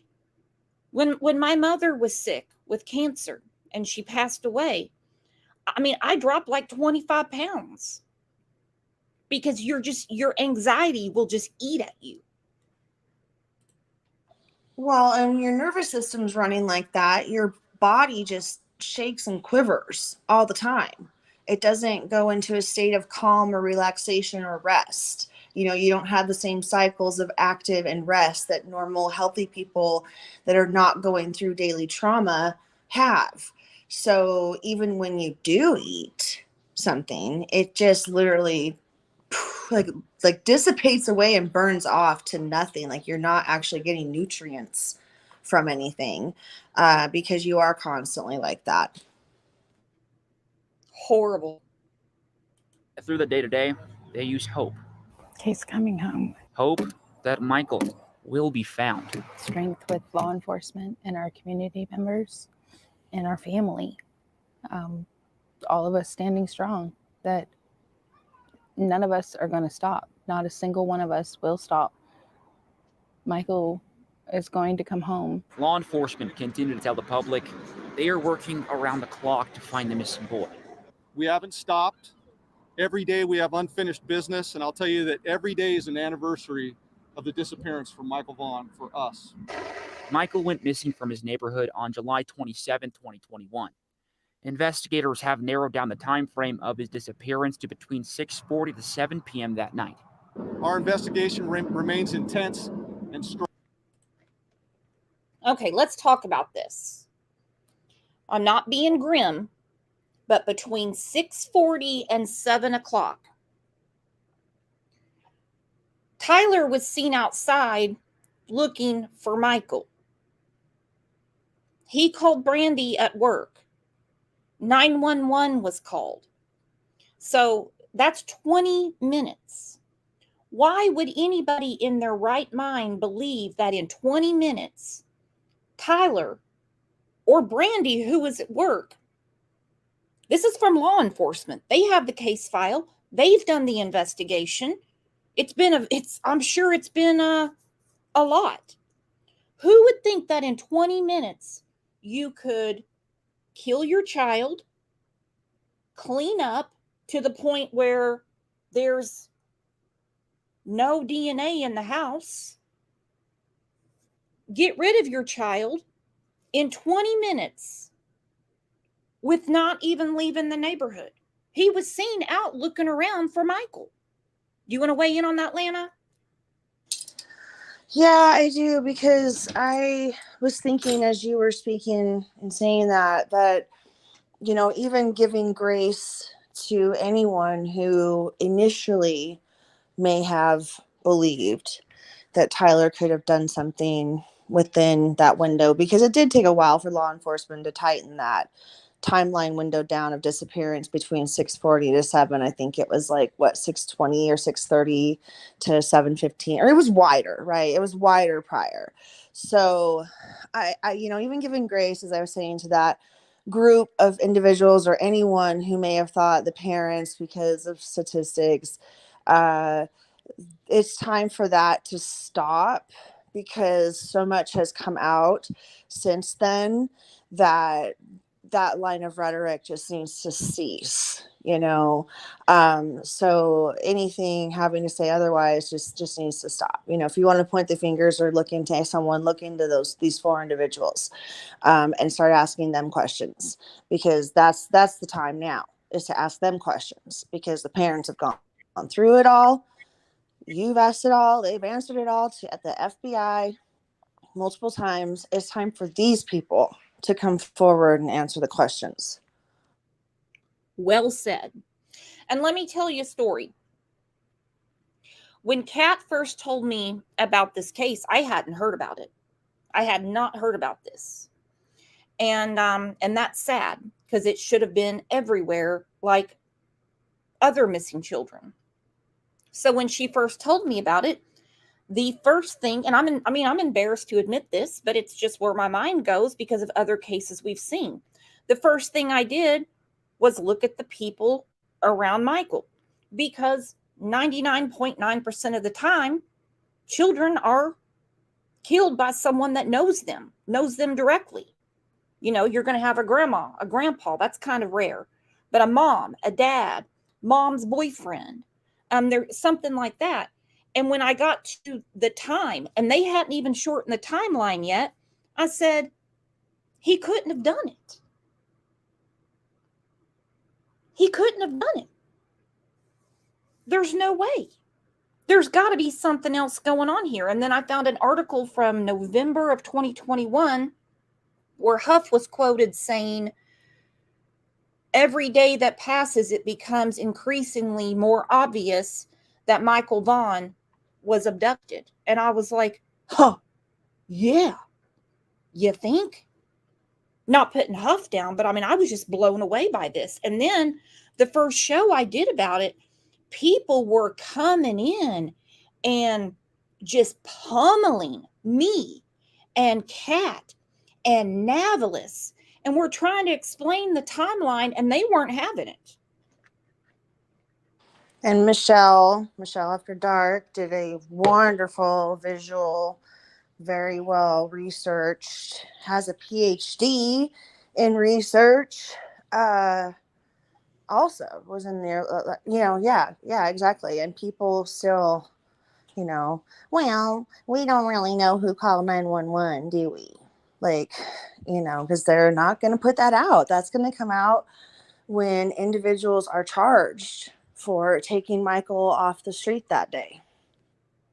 And we can't pick apart what the district attorney's office is doing, and the prosecutors, because I don't know what it takes to put a case together. You just can't pick people up off the streets and say, hey, I heard you were hanging out at the house and we have evidence that remains were there, so we got to put you in jail. It doesn't work that way. This is not North Korea. Wrong. That night, Brandy worked her shift at the local Albertsons grocery store. Tyler was home with Michael and the kids, along with a daughter nicknamed Buggy. Went back to change Bug. Michael was playing on his Switch. She was sleeping, so it took a minute for me to rouse her. And then I changed a diaper and ordered pizza. Now, this has been a big thing for people saying nobody wakes a sleeping baby. Now, in my house, I would do it. Let me tell you why. Because I want to sleep at night. So, particularly at the age that Buggy was at the time, I would wake up my children. Same. I mean, as newborns, they can sleep all the time. But I had to try to get them on a schedule, so I'd wake them up. And people like, nobody's gonna wake a sleeping baby. Hell, you don't. Yeah, you are. And you know what? If you go in there and you can clearly smell that sleeping baby has pooped their pants, are you just going to let them lay in it? Or are you going to take their pants off and start to clean up the poo? Yeah. And also, and that's what he did. And how many parents check on their baby when they're sleeping? You don't want them laying in their poop, because then you've got a big problem with diaper rash. God forbid he be an attentive father. Yeah, he would have had an even bigger problem if she had diaper rash when Brandy came home and said, hey, how come that baby's got diaper rash? Because he is an attentive and loving father, and he was taking care of his baby.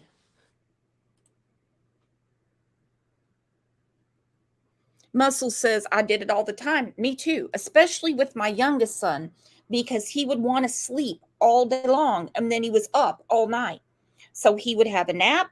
I'd wake him up, sometimes give him a bath to keep him awake because I had to get him on a schedule. And we all know that it's harder when you have more than one. I've said before, with my children, there's three of them. And guess what? I've got 2 eyes, 2 arms, and 2 legs. I'm outnumbered. You know how many times a day I'd say, where's your brother? Oh, he's outside hunting dinosaurs. And I would walk outside and go, oh, look at all these dinosaurs. Time for dinner. I raised 2 very rambunctious little boys that were 3 years apart in age by myself as a single mom. And yeah, I was outnumbered, clearly, and I had to have a sleep routine. I had friends then that would always be like, oh, how do you do it? Like, we're so jealous that you can get your babies to sleep. And I'm like, man, it took work, but it took a commitment, because I also recognized that I needed that time in the evening to myself to like wind down and, whatever. Because I was more of a night person than a morning person. So I would try to get them to bed, 7:30, 8 o'clock, whatever, when they were little. Oh, absolutely. Because if not, you can't get them up the next day. Yeah. A schedule is very important for And kids. so she had been napping a little too long that day. And he was like, hey, okay, like, no more nap time for Buggy. And he was trying to get her roused and up, and she was dirty. So that's one way to wake your baby up, is to change their diaper. That was one of my tactics, was to start taking that wet or poopy diaper off and cleaning up their bottom. And they, oh, what? Oh, okay, I'm awake. Sometimes they cry, or sometimes they just be happy. But, that's what he was doing. Tyler loves his children. He's such a good dad. I love Tyler. I have all the respect for him. He's working so hard to take care of them, to, take care of Brandy, maintain, their relationship, maintain their family, maintain their home, help find his son, and deal with the grief and the the guilt that he has and the extreme, sorrow of just not being there at that one moment. Yeah, You know? having his little baby, his son abducted. Right. Allen said, when I wasn't working, I was like the first scene in Terms of Endearment. Great movie, by the way. When Shirley Wonderful movie. climbs into the crib to check her breathing. See, we've done that before too. Yeah. We've Yep. heard about SIDS and everything, and so we would get up throughout the night to make sure our babies were breathing. So Yep. for anyone to say that he wouldn't go and wake Buggy up is Yep. insane. It's insane. He was attending to her. It was taking a little longer than anticipated. And yeah, Michael was last seen playing in the living room, and he made his way outside, last seen by his father in the living room, I should say, and made his way outside, and then, was seen by neighbors, knocking on their doors, looking for kids. Because he went outside, he ordered pizza. We'll let Tyler tell the story on this. Yeah. And he was calling him in, time to wash up, get ready for dinner. And Monkey didn't answer back. So it's not like he went back in the house and said, I'm going to play Nintendo or take a nap or take a shower. He started looking for him. So it took a minute for me to rouse her. And then I changed a diaper and ordered pizza. Probably took me, 15 minutes maybe. And came back out and went outside to smoke, and Monkey wasn't outside, so I figured he was inside with his brother, wasn't inside. That's when panic kicked in for Tyler. I came outside and I looked down the street and I hopped in the car and called Brandy and drove to the splash pad and then all over the neighborhood, walking, running, driving. Like I couldn't tell you where. I didn't leave the neighborhood, but all up and down. Frantically, he called Brandy, asking her to get home immediately. I was scared, and she was the first person I thought to call.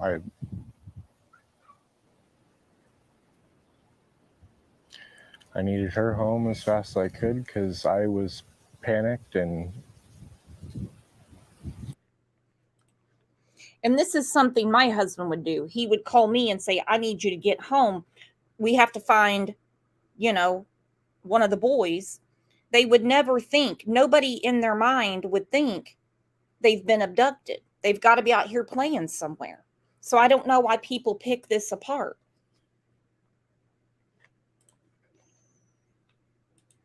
Out of my mind. Panicked because he has no idea where his best buddy Michael is. He's a wonderful, wonderful little boy, and he doesn't deserve this. Both parents believe Michael was taken, but whether that is by a stranger or someone close to the family, they don't know. Police say there is a high probability of abduction, but say there are no absolutes when it comes to this case. So when I say everything's on the table, it's still on the table. Law enforcement continue to look into both strangers and those close to Michael as persons of interest. But I will tell you there are multiple.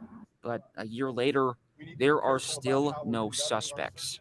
Fruitland police have also confirmed during this investigation there are some people who have been uncooperative, which is confusing to Brandy and Tyler. Why would you not cooperate?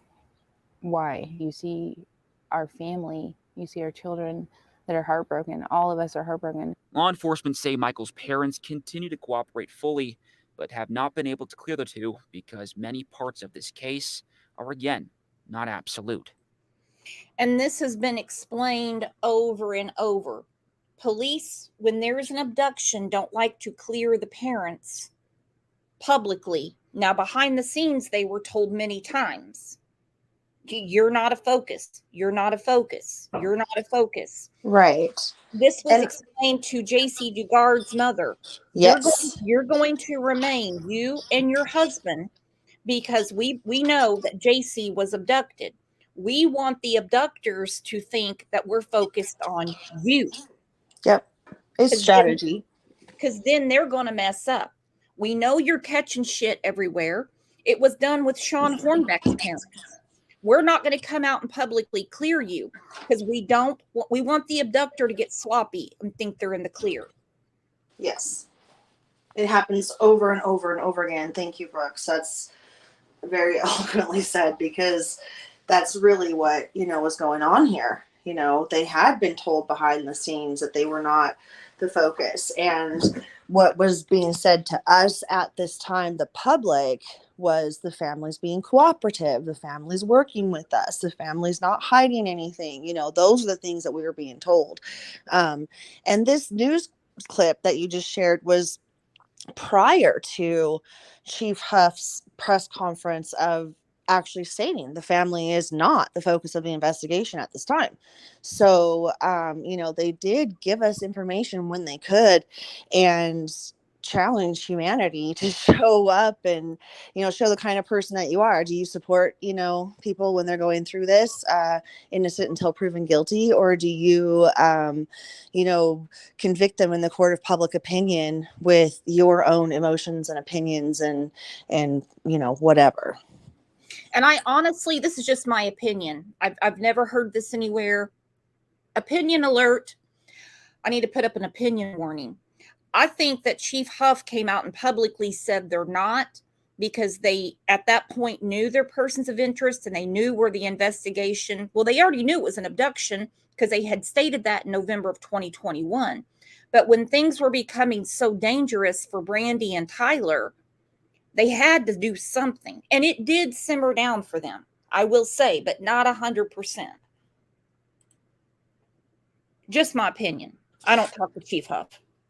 No, it did simmer down a little bit. And there was, even a shift in the local community, because after Chief Huff's public statement saying that they're not the focus of the investigation, Brandy and Tyler did start to experience people coming in and approaching them in a different manner than they had before, and even had people come up to them and say, I'm sorry for believing what I did, and that I, thought maybe you've done something, and I'm so sorry for even thinking that, and we're here for you and we support you, and started to see that. And the Facebook group grew by the numbers of people coming in, wanting to renew their interest in helping find Michael, as it did and as it should. And that just became stronger. So yeah, there was a change. And good. We are working with law enforcement 100%. And I will say that they are a very, very big part of our lives continuously. And we will continue to work with them 110%. So when everything is cleared, or when they're ready to take that step, we'll be grateful, but we know it takes time. Brandy and Tyler both trust the work police are doing in Michael's case. I believe they've done an amazing job, and they continue to do an amazing job. With Michael's case capturing so much attention around the country, police told KTVB they sometimes run into speculation and random theories thrown out by the public. Because these are often not credible tips, Chief J.D. Huff says it diverts attention away from finding Michael. Most of the theories, I think, are completely not grounded in reality for the most part. When it comes to the lack of information released in the last year, Huff says it's because they don't want to say anything to compromise the case. I wouldn't want them to release anything that jeopardized the case. Tyler and Brandy say there are many things the police do not even tell them, which they are okay with. I would say at the beginning of it, we were both very we want to know everything. And then there were certain things that that happened that changed my mind really fast about wanting to know everything. Brandy and Tyler say they continue to support. His voice is breaking. He said, then I changed my mind about wanting to know everything. At one point, they were told they'll show them everything. But I mean, how much can a person take? Well, exactly. Their imagination has already played out every single scenario you could possibly think of in their own head as what would happen to any of us if our child went missing. So they've already had nightmares about what they think might have happened. They've had every video in the world sent to them about everyone's opinion on what might have happened. They've played it all out. They've seen it all. They've heard it all. They've thought it all, and what they need and what they deserve is the truth now. What Michael deserves is to be found. Yep. And I wonder which one of the four, possibly more, are going to break. By the way, the guy behind Brandy and Tyler has a great beard. I wonder what kind of beard oil he uses. That's a great beard. Law enforcement in their efforts because they're working to find the truth. We are begging as a family, as a whole, as a community, as the world. And will not stop until Michael is brought home. His baby sister needs him. His big sister, his big brother, all of us, we all need him. And Monkey, we love you. Police are still asking people to come forward with any credible tips and information, and they are still searching for the driver of the white Honda Pilot. If we can pull that up real quick, it was last seen around the area during the time of Michael's disappearance. Police believe this is a resident. They are also looking for a man, which should pop up in just a few seconds. He's a man who was seen walking around the park in Michael's neighborhood that evening. Police say neither of these people are suspects. They just would like to chat with them. For more information, check out our website, ktvb.com. And Doug, Fruitland Police continue to work with the FBI, Idaho State Police, and Idaho Mountain Search and Rescue on this case. And Wednesday is the 1-year anniversary of the disappearance of Monkey. Is there anything planned for Wednesday to, mark that occasion or to keep awareness out there? So if you drive around Fruitland, you often see blue lights. You often see blue ribbons around there. That's Monkey's favorite color. Okay. And people everywhere, just not Fruitland, not just Payette County, everywhere are asked to tie a ribbon around your mailbox, a blue ribbon, a light, something blue. Put it out in front of your front yard just to honor this search and honor the family. And if anybody today, I'm starting to break down again, could put a blue ribbon around your mailbox, your tree, your porch light, put a blue light on, send me a picture, and I will share it to the community tab. Before we go, let's look at Monkey one more time. Well, 2 more times. I made this for Monkey's birthday.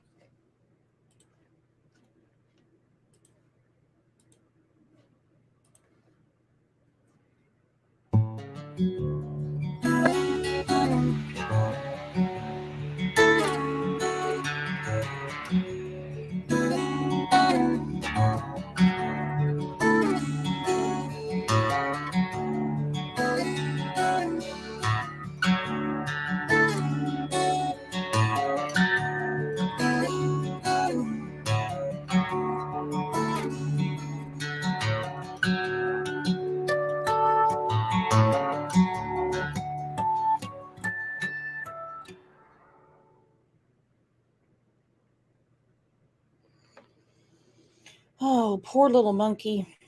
Poor little monkey. Let's hear some words of wisdom from his little sister, Buggy. Aww. She says all the time she wants to go to Monkey's house. She does. Oh, you're going to make me cry. I've held it in. My little bugs, she gets my heartstrings. I've seen it. Praise card. Yeah. Yeah, Monkey can be so happy. Yeah. You gonna tell him happy birthday? Happy birthday. I'm gonna go Monkey house. I'm gonna go Monkey house today. I'm gonna get I'm gonna go Monkey house and get D for Monkey. These are not like monkeys. Monkey will be so happy. He'll be very happy, won't he? We're gonna go Monkey house. Please, please, please. Monkey from now.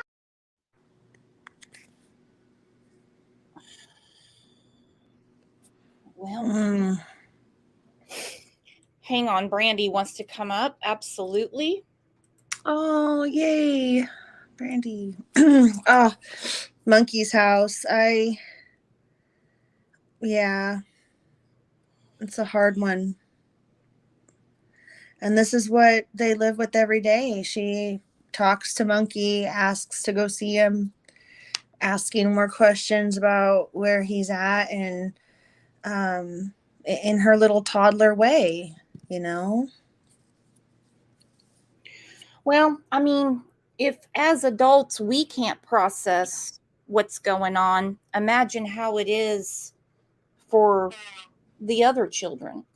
Right. Brandy, there's the link. If you can't come up, I understand. And again, Brandy sent me this the other day. Hi, Brandy. We're here for you. I wanted to wait. I'm sorry. It's been a very long night. Can you hear me okay? We can hear you. You look beautiful. I don't know. Yes, we can hear you. I brushed my hair.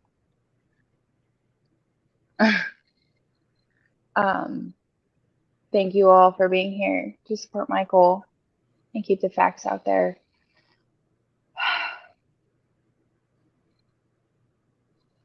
It's okay. We got you. You look beautiful. It's so hot here. I'm sweating like a whore in church, Brandy. Oh, not yet. Hush, hush, hush, hush. We got a slight overcast over here. Lana, it's headed your way. Can you see the comments? Can you see the comments? I cannot. Not now, no. But I've been listening, and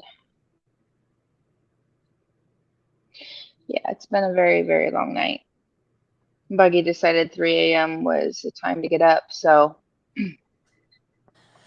Brandy. What? Why don't you give us all an update on Elsa? Oh, that monster. She's growing like a weed. It's every day it looks like she's grown an inch. She's almost 21 pounds, and let's see.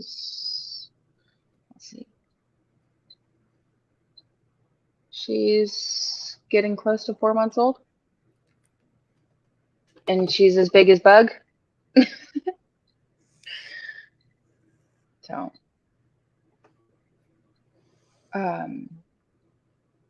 is there anything about Michael you can share with us or want to share with us?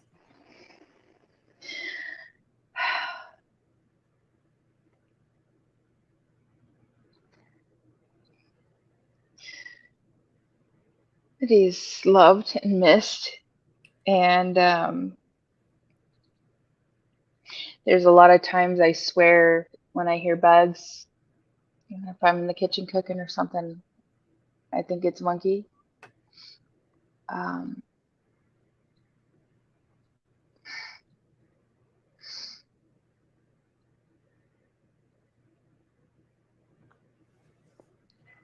He's supposed to be starting the 2nd grade.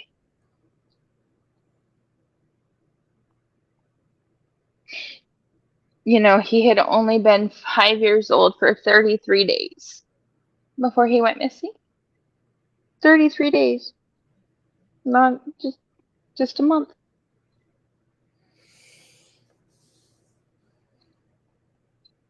His brother still hasn't cut his hair. Bubba still hasn't cut his hair. Why is he growing his hair? Because the week that Michael went missing, they both had scheduled haircuts that Thursday.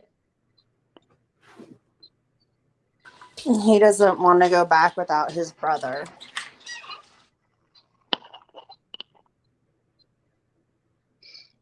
Blue even said she would trim it for him and everything. I've said I'd trim it for him. He has really thick hair. It is, and Teaching it's him. so long. It's so like long and swoopy over his eyes. He's kind of got that like Justin Yeah. Bieber swoop, but longer. Oh, don't say that to him.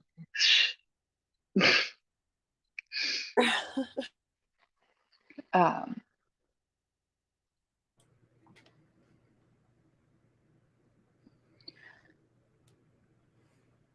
Monkey turned 7 last month. But I don't know. I don't know. Did you get the birthstone necklace we sent you? Yes, I have it. I only wear it on special occasions. I'm going to wear it tonight to work, and I'm going to trade it out for my. I don't know. Maybe I'll just wear it. Maybe I'll tape it to the back of my neck or something. But I have my monkey that holds the blue heart, and then I have my moon and stars with the blue moon on the side, and then the heart is my birthstone, which is aquamarine. And it's pretty blue. And then my mom got this for me when I had Michael. And I've never taken it off. Well, I took it off, and I lose it all the time because Buggy likes to take it. Or I take it off to keep it safe because I don't want to choke to death when I go to sleep. I always had a hard time wearing jewelry around my children. They would yank off necklaces, almost tore my earlobe off one time. Yeah, I learned that, very, very, very small hoops. That's why those, and then, yeah, all the rest of them are cemented in, I guess you could say. They all taught me good lessons. And Yeah, mine gave me a couple of fat lips and bloody noses a time or two, like, deciding to jump when you're trying to put their pants on. And their big Monkey noggins gave just Tyler 2 black eyes, smacking and my Buggy knocked face. out 2 of Tyler's teeth. Oh. So, there's that. Brandy, I have a question for you that maybe for you could give some insight to everyone that's listening. Brooks and I have had lots of words and lots of things to say and going over the case, and maybe this will be a way to kind of close this out too. We've been saying things to the suspects and people who may have knowledge of where your baby's at and what happened, but what do you and Tyler have to say to anyone that might have knowledge of where Michael is at this time, 2 years later? How dare you? How dare you let us sit here and suffer every day?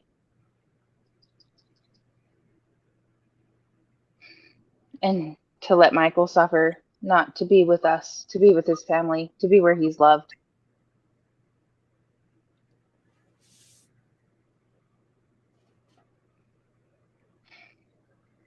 To not step forward and own your truth. You're cowards. And I pinky promise. I won't stop. We won't stop. Our family, our community, law enforcement. The truth is coming. And you know it.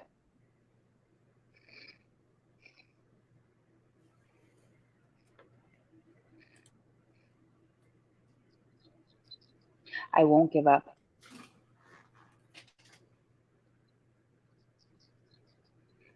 I will never give up. Michael is coming home. I have said that from day one, and I will say it till my last breath. And I will make sure that Michael gets the justice he deserves.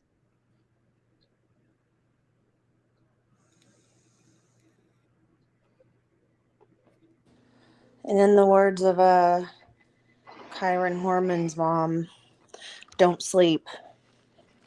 No, don't. Because we're Because coming. I haven't. Don't sleep. Don't sleep. Nope. I I hope you hope know that you this look over every minute of your shoulder and see my face. You have answers. You have knowledge. It's time. It's beyond time. The first hour, the first minute, the moment that you thought you had the right to destroy our little boy's life and our family's life, you lost all of my humanity to you. So just know that justice will be served. What did you think about the article that came out yesterday that said that they sent everything to the prosecutor's office? Good. Are you ready for that next chapter? Are you going to be in court? Are you and Tyler prepared for that?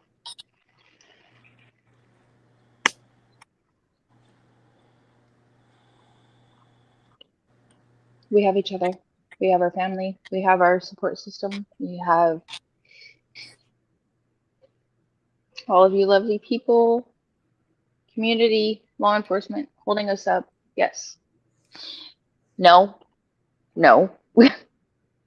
But we will. We need Michael home. All we want is Michael home.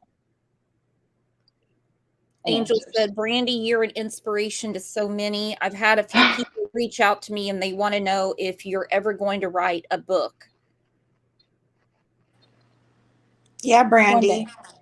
One day. One day. No, I don't. I got my hands full right now. And my focus is.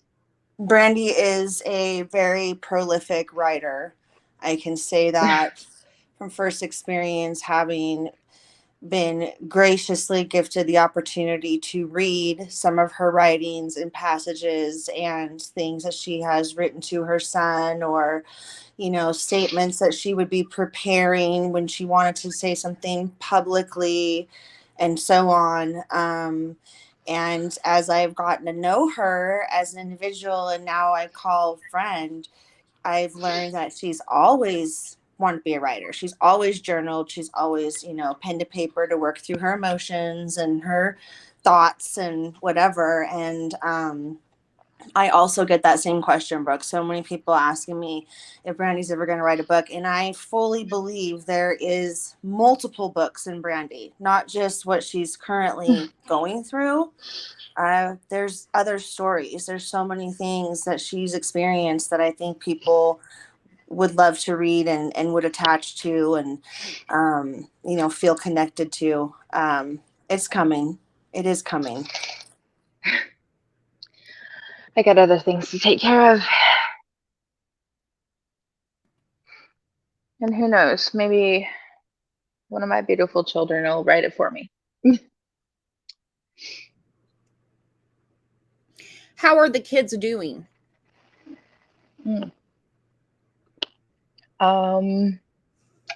As best to be expected. I know that's kind of a blanket answer.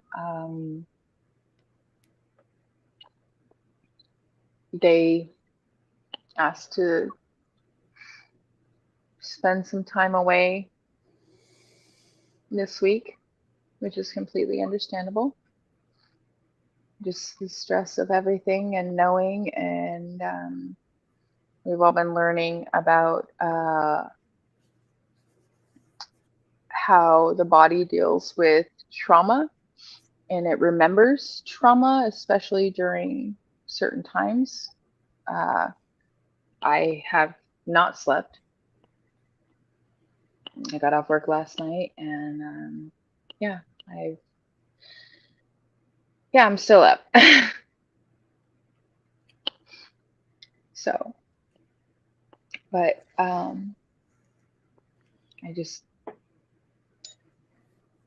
today is about Michael, and I want everybody to remember he's still missing. We still don't have answers. And these people, whoever you are, and to the suspects.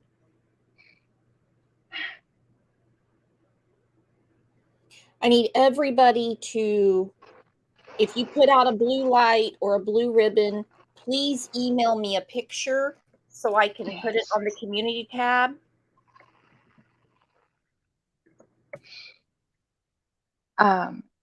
And share Monkey's picture. Please.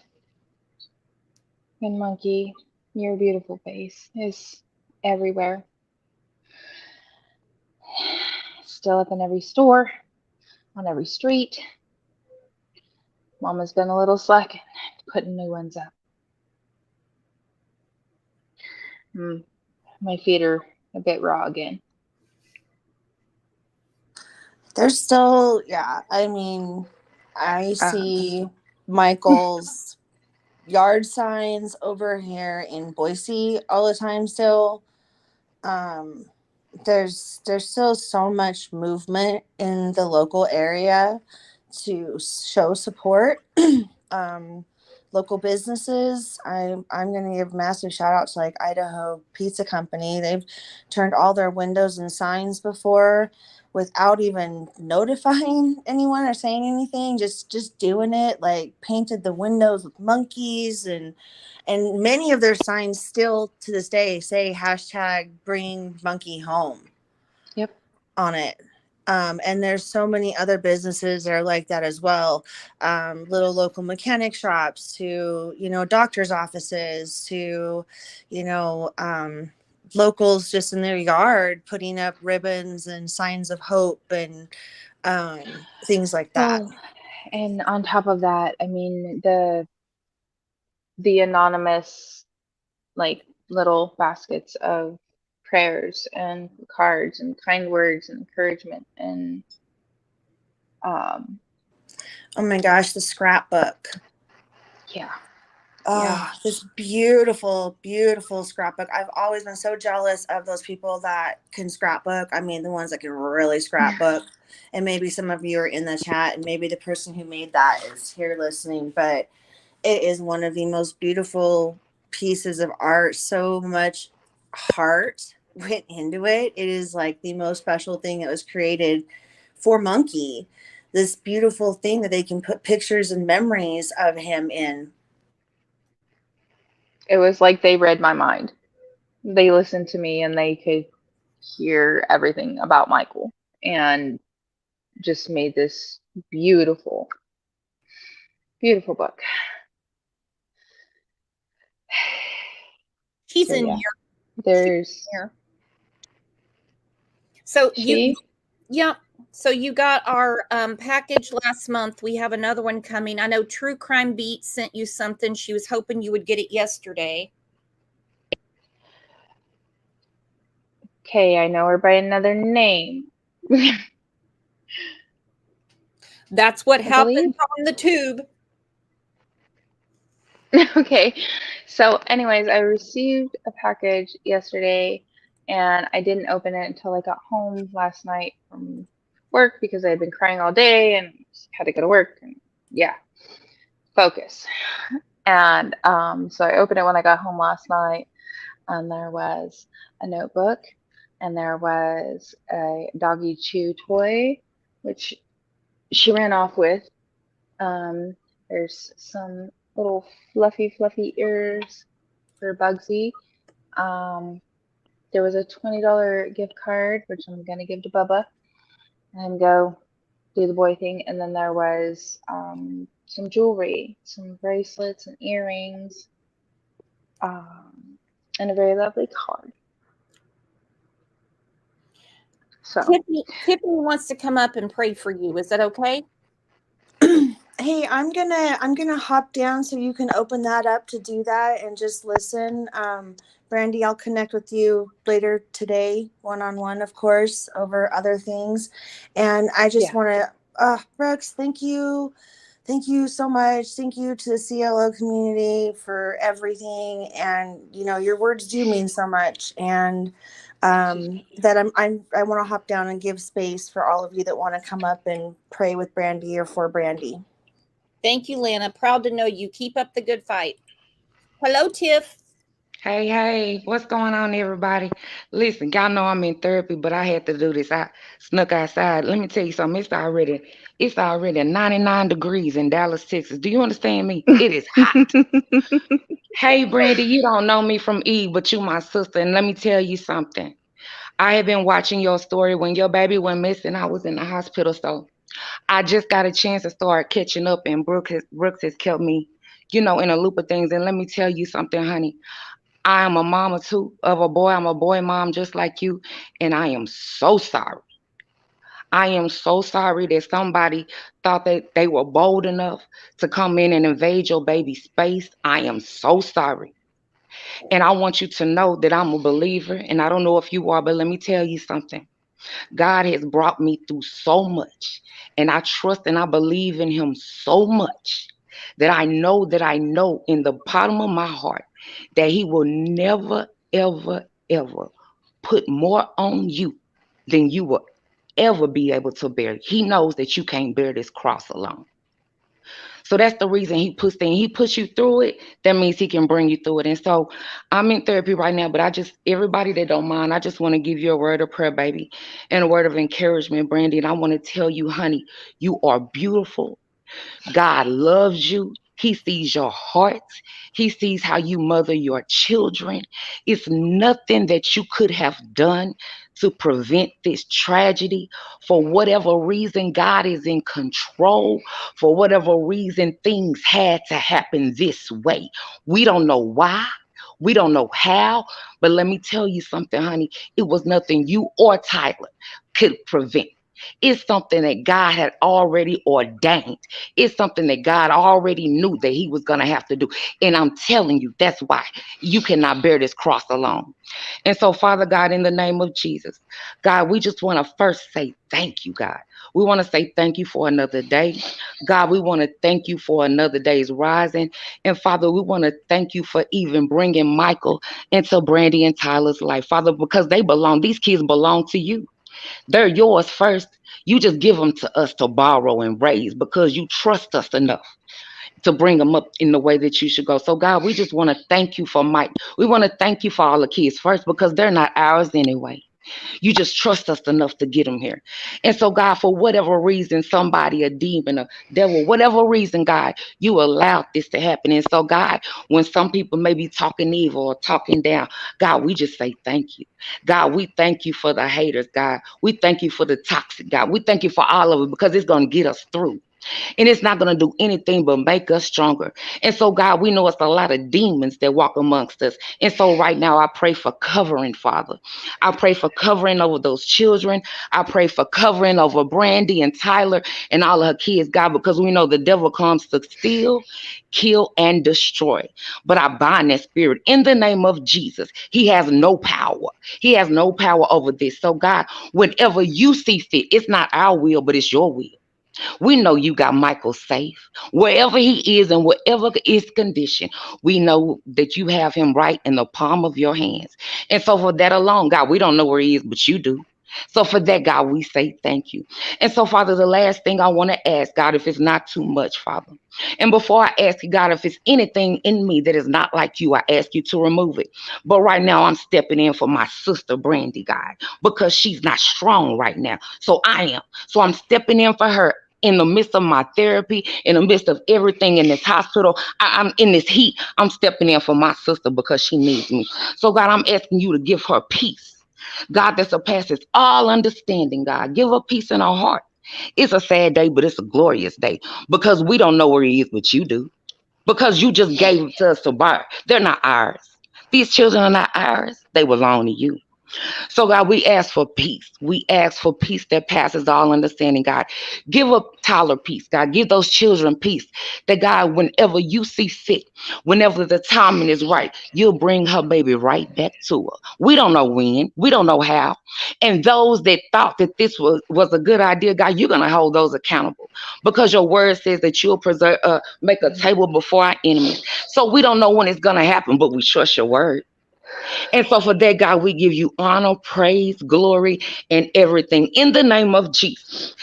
In the name of Jesus. And it is so. And it's already so, Brandy. But Michael is A-okay. It's okay. Everything because he's safe in the arms of Jesus. And I love you. I love you. I don't know you but I love you, my sister. And I want to tell you that everything is A-okay. He's resting with Jesus. We just trying to get there. And y'all have a good day. I'll be in chat, Brooks. When I got like 30 more minutes to cool down, and then I'll be on my way home. Thank you, Tiffany. Okay, I love y'all. Hey, Chad, I love y'all. Love you, Tiffany. Love you more. Thank you, Tiffany. Thank You're you very welcome, much. baby. I love you. Email me. Brooks got my number. Call me anytime. All right. Thank you. We have such an amazing community, and I put this in the chat. Where 2 or 3 gather in my name, there I am with them. We have to keep praying. We have to keep sharing. We have to be Monkey's Army. Yes. We have to be. We won't stop. We won't stop. We know Brandy won't stop. We know Tyler won't stop. No, none of us. Michael needs us. We know Buggy's probably going to be president, so we have to kiss up to her. That's going to be fun. Might be a toss-up between her and, oh my lord, and Bubba. Oh no, get it. Oh my gosh. Well, that's one less field mouse. Is it? Don't you? The cat's got it. OJ does that, and he will bring it back to me. When he gets out of the house, he has released 3 birds in this house. I was doing a live over, I think it was Labor Day weekend here, and I couldn't get the bird out of the house, and OJ was just going crazy around here. I mean, he was going ape shit, jumping in the air trying to get this bird. Well, Tyler said Elsa was going nuts last night, and I'm like, oh, she's just being a puppy because I came home. And he's like, no, she was pinned up in something. And he's like, I don't know if it was a rat or a mouse, but I saw something. And now Pigeon is smothering it. He had it in his mouth, and now he's like literally laying on top of it. You're not allowed to come inside. Not happening, dude. You stay out here with your little furry friend. That's okay. Mama cat will eat it. Have you ever heard a cat eat a mouse? Yeah. Oh. OJ did Ugh. right underneath my dining room table. I could hear the bones and everything crunch. And Oh, like, yeah, I would have. I was gagging so bad. Tyler's like, don't throw up. I'm like, get it out. Go. Get something. Do something. Just go. And you know, Gotta love living around farm fields. and you know they make cat toothpaste now. So I'm going to get some from Amazon or from the vet's office, and you put it on a toothbrush. I'm going to use my husband's, and to try that out. I'm not going to ruin mine. And then the cat will just chew on it, and it cleans their teeth. Okay. I don't know. Because there's no way I'm going to brush the cat's teeth. You and Buggy saw me that night with OJ attacking me. Yeah, no, that's not going to happen. Maybe Buggy could get him to brush his teeth. She's very vigorous about it, so. Leave the birds alone.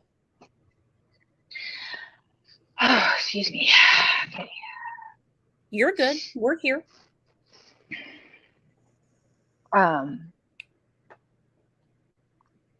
Everyone, please, please, please remember Michael Joseph Vaughan went missing July 27th of 2021. He's missed 2 birthdays.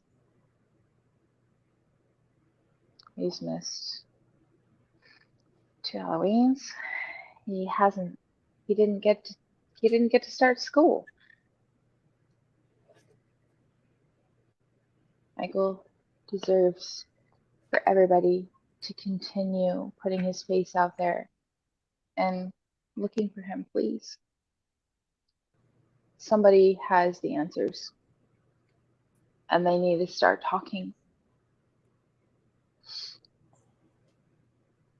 Find your courage, please. Buggy asks for her little brother every day, all the time.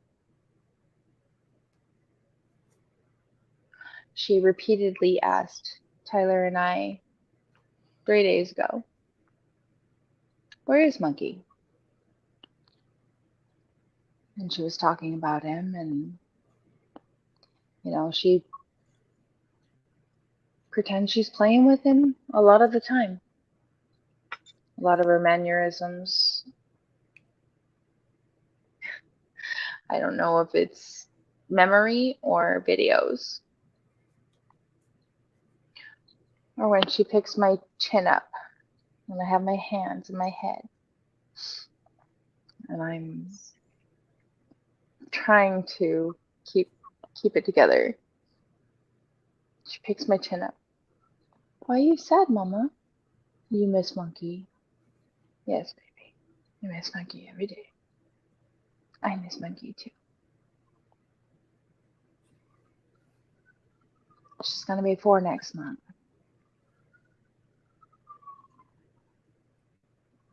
This will be the 3rd birthday if Monkey's not home.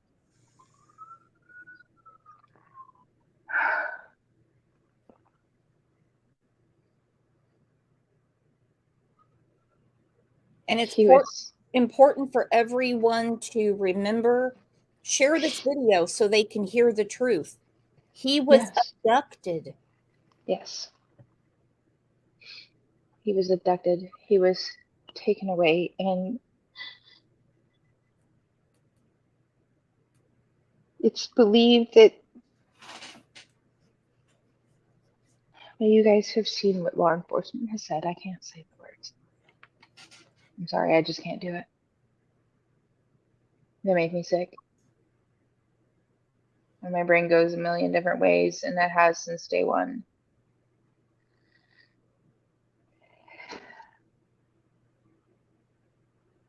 But we have hope, and we have faith,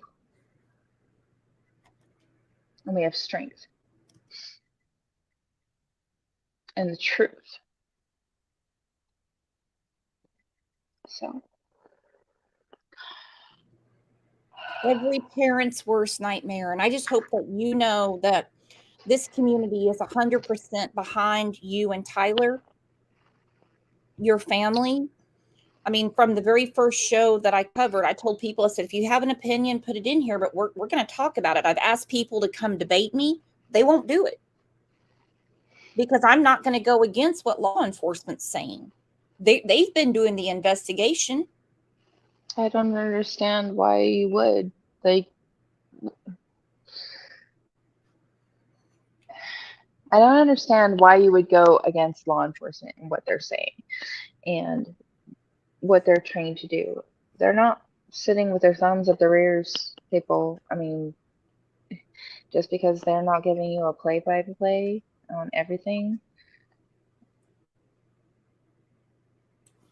Well, I mean, with all the talking on Twitter and YouTube, these geniuses never pulled up these 4 people. So who knows more? So who knows more?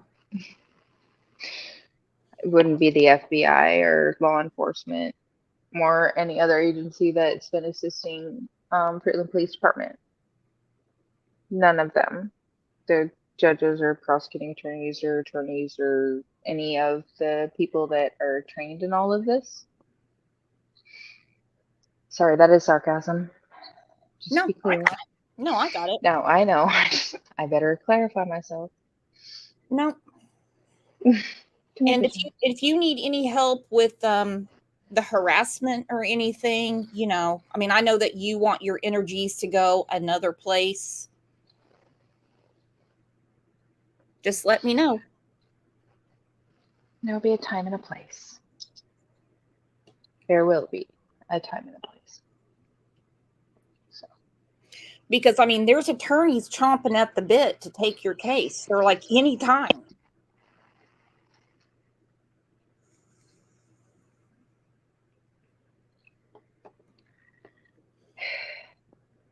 But of course, you know, Michael's more important and he's the focus. Exactly. That's all there is to it. So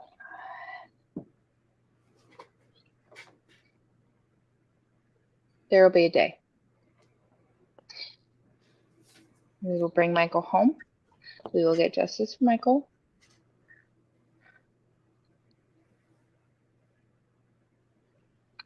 And the rest can fall where it lies.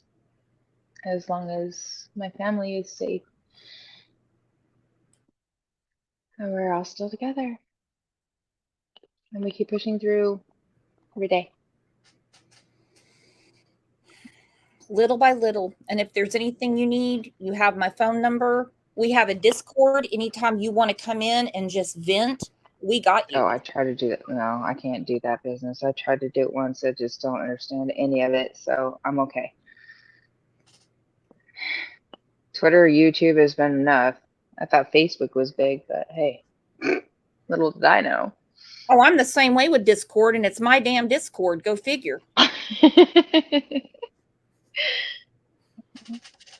Well, I really appreciate you, Brooks, for everything you do and continuing to share the facts and keep Michael's beautiful face out there.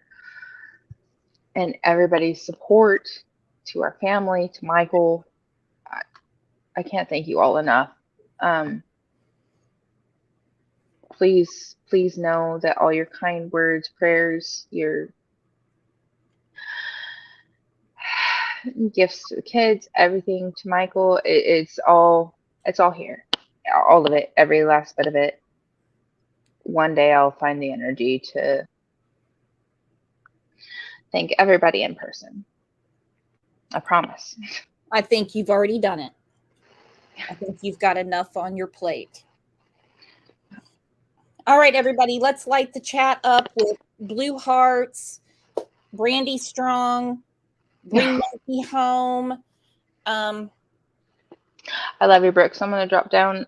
I have to work today, so I'm going to go try and sneak a nap in before Buggy gets up from her nap. Since 3 a.m., she decided it was breakfast time. I'm telling you. All right. Love you, girlfriend. Love you. Thank you, everyone, for your love and support. And let's bring Michael home. Let's bring Michael home. Exactly. Have a great day, everybody.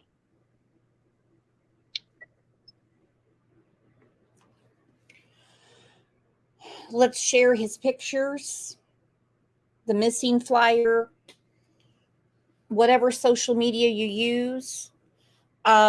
If you have a blue light, please put it out. Send me pictures. It's just very important to be positive for the family and just keep it going. You want to share a prayer, share a prayer. You know, however you want to do it.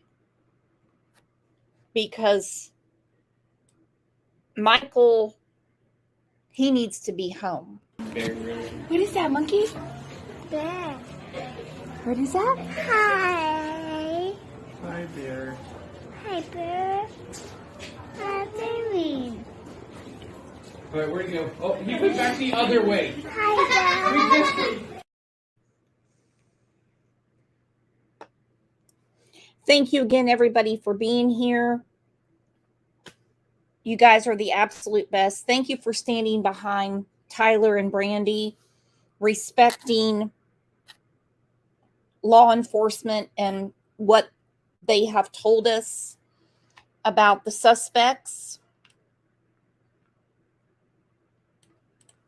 Right there. Sarah, Stacy, Adrian, and Brandon. I know there's been a lot of arguing, people saying, oh no, I'm still looking at the parents. Listen, law enforcement has already said it. A year ago, they said there's several persons of interest.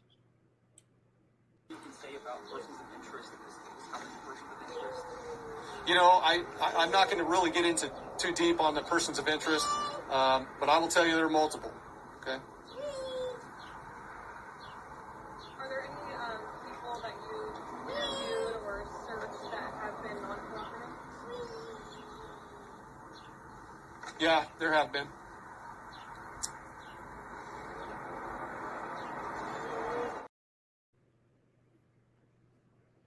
Multiple persons of interest, people not cooperating, 4 suspects, could be more. The DA has the case file, and this family has been living their worst nightmare. Thank you, everybody, for being here. I look forward to the messages from you. Share, share, share. And I will see you back here at 9 a.m. tomorrow. I think we're going to do a members live on Saturday morning. Thank you, mods. I know it was kind of crazy at first. Thank you, Lana. Thank you, Brandy, for coming up. You're such a strong voice for Monkey's Army. And let's keep fighting. You guys are the absolute best. I'll see you back here tomorrow.